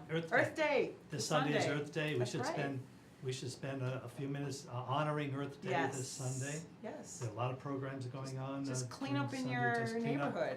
Get outside with a bag and Yeah. something and Plastic gloves. and plastic gloves or Yeah. canvas gloves or whatever you Yeah, got. help clean And, up the clean- Bay Area, Clean up the Bay Area the particularly. beaches. Beaches, the interior. Parks that are parks and, neglected, roadways, cemeteries. streets, People are throwing cemeteries. garbage on cemeteries. Yeah, we'll be out there tomorrow morning. We can't do Sunday, You are? unfortunately. Yeah, we're all Oh, gonna that's be out there great. And tomorrow morning. where are you gonna be? We, like I said, Bartleville Land Trust owns a couple hundred acres of land, and one of the properties Nice. is a throughway for a lot of Okay. folks who like to drink and smoke and Oh, and they and- tend to litter a bit. and throw tires out the Oh, the the trunk tire or- issue. and the Lazy Boy recliners. I found a TV out there Or once. paint cans. Paint cans. Yeah. A lot of beer cans. Yeah, people need to recycle, people need to Schlitz care. and Narragansett beer seems to be Well, the what's most up with popular. recycling in I don't Rhode know what Island? that's all You about. know? Yeah, I don't know what that's all about. Well, I bet as So governor, you can help with recycling. I can do that. Get that going a I'm little gonna bit state, better. I'm gonna say this before we close tonight. All I'm right. in favor of a bottle bill. Hmm. Yep, I like the idea of a bottle bill. More on that later. I think So- we might need a bottle here pretty soon. So We so might need a moms, bottle of water or something, I want to applaud, or maybe a hot club orange, I'm not sure. I want to applaud moms and certainly spend a moment Aw. talking about all the folks who you. got involved. Thanks. I got involved late in the game, I'll be We honest dragged you about right it. in too. Drag me in, Huh? but boy, once you drag me in, it stuck. I know, And thank you. I get it. And it's important to get, what excited me, here's what excited me, is that you show up to one of these events, Mhm. you see kids, Yep. you see teenagers, Mhm. you see the 30-year-olds, the millennials, Any age, the yep, the baby boomers like myself, and other people who all take part in this, who are actively getting involved in the process of democracy and making a difference. yep, That is so exciting to see. It's not all the usual suspects. These are people who for whatever reason have come out and said enough is enough. right. We're gonna try something different. Enough is enough, I wanna yeah, applaud thank you and. Thank you, and thanks for being on board with Oh, Moms Demand Action Sure. and caring about our environment and being a global scientist and led education, and you told me where to go and have my, with the EPA and get my soil tested for free and, yeah, all good stuff. and educating me, thank you. I'm gonna let you go. Okay, We've thank got you. a few minutes left. I wanna Yeah. get Pat back in here to All wrap right. us up. Sounds good, Margo, thank you. thank It's you. been a pleasure. Yeah. There you yeah, go. Yeah, maybe William another time. Maybe so much we'll for joining us. get Bill back in here another time. So let's welcome back your host, me, I'm just sitting in occupying space. But this guy who's gonna take us to the end of this, Well, I'm looking forward to what, I know we're gonna put out an announcement this week, but I'm looking forward to what you're gonna do on the end of June. we can talk about that. Wanna Yeah. spend a little time about that? Yeah, I'll be otherwise engaged. Yeah, why don't you tell, where you gonna be? I'll be in the bunker, somewhere along with Dick Cheney, in the libertarian bunker. No, Dick Cheney is not a libertarian, all right? I see that picture of you, Dick Cheney, and maybe, I don't know, somebody else there, I don't know. Sean Hannity, Yeah, maybe oh my God. Hannity could be there. They would run out screaming. Libertarians are not Republicans. All right, we are far diametrically opposed, as you can imagine. However, so yeah, I will be calling in, Yeah. doing a quick remote. Yeah. But so I know you've talked about some type of forum, or it's your 3 hours to play with Yeah, that day. I've been thinking, and certainly you and I will talk about this more, but I think there's another opportunity here, particularly at that time of year, near the end of June, the beginning of July, when a lot of candidates are out there trying to get as many signatures as possible in order for them to get on the ballot. And I think it would be a good idea to get some of them to come on. If you give them a 15-20-minute slot during these 3 hours, talk about their candidacy, talk about why they're running, why it's so important to actually be a candidate this time around, because I think this is a pivotal moment in Rhode Island's history and in the history of the United States. I think we have some great problems, and when we have some great problems, we need some great solutions. And I think that's where we're headed. So that's my kind of rough draft of, Right. of what we're gonna do here, to bring people on, let them talk, have a little bit of interaction, then when they're done, kick them out and get somebody else in here. A little egg timer. That's right. Excellent. Well, That's the idea. that should be a lot of fun. Well, thank you so much for joining Pat, us. thank you. And for It's pitching been a in, real because pleasure, you bet. right about the time I walked out there, that's when it shut down. But again, I put the bat symbol up in the sky, and there's 2 or 3 people that I just seem to be always there to help out the show, and you're one of them. And again, you offer, it's an important, a critical voice that you offer to the argument. You have already elevated the conversation statewide, and I expect your candidacy to continue to do that. With folks like you out there putting out provocative questions and solutions, they can't hide, can they? They can't. Nope. Not anymore. Nope. And it's up to us as free thinkers, as folks who are independent by nature. This is the state of the independent man and woman, and it's critical for us to force the issue that, and these are my thoughts, not my guests, but, ultimately, if you look on the media landscape right now, there's a tendency going into this election to do the same old. We're gonna ask the same tired questions, we're gonna spend a lot of time handicapping elections, we're gonna talk about fundraising, we're gonna cover all, in a media landscape that's being largely laid barren. I guess one report came out this week that I guess for the first time in Rhode Island, there are more broadcast journalists than there are written journalists. I'm not sure how I feel about that. I know some of the broadcast journalists, and they are fine reporters. Someone like Bill Rapley has always given a fair hearing to every person, every sincere player, whether they be A, B, C, or D level, on the political scene. So someone like him is testament to the fact that you can have quality in broadcast journalism. But traditionally in our political culture, the newspaper people were kind of the feet on the street. Then again, as the journal fades not so gently into that good night, you have folks like Kate Nagel here at Go Local Prov, out there working it just as hard, just delivering it in a different manner, electronically, digitally, as opposed to, you know, what is it, one Boston wag called the boring broadsheet up in Boston. So it's going to be a very changed landscape. I believe in this campaign season, new rules will be written. I would equate this to some of the seismic changes that took place in the 1960s. There's a book out there called The Making of the Presidency in 1960, which detailed incredible detail. It was really the first book of its kind, the Kennedy-Nixon election, but also the traveling circus that surrounded it, the media, the development of at that point in time, the revolution was the development of the broadcast media and the visual impact on the election. I feel that this 2018 to 2020 time frame, because nothing is ever static, but this time frame in the beginning, it's already, I mean, people are showing up in Iowa and New Hampshire already. All right? Pretty amazing. How we approach everything, if you could do a freeze frame of 2016 and somehow look at it in 2020, it could be a very different world. Very different world. But you talked about opportunity, you talked about solutions. Yep. Those changes allow individuals like yourself to come to the fore. Yep. And so overall, I think it's very positive. Great, thank you. Folks, we are the coalition, loud and proud, outrage porn free, civilly disobedient media, broadcasting live on the worldwide coalition network here at the Go Local Live Broadcast Center in the heart of the city we love, 90 Way Boston Street, Providence, Rhode Island. Folks, it's time to go out and hit the streets, whether you're in Burrowville, Galilee, points in between, or in La Prove, as we say. Enjoy the buffet, not just the food, but the visual, the artistic, the creative buffet that is Rhode Island. Treat yourself this weekend.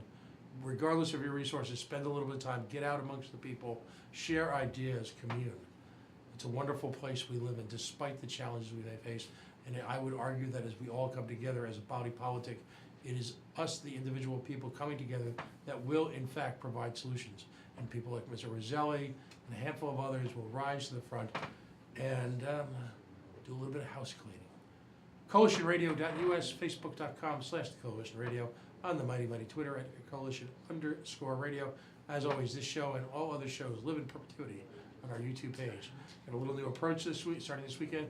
I'll have the entire show loaded to the YouTube page by tomorrow morning, and then over the next couple of days, we'll break it out so that you can access it now or in the future. Folks, as always, the people who joined us tonight, as we like to say on the Coalition, take it # very, very personally.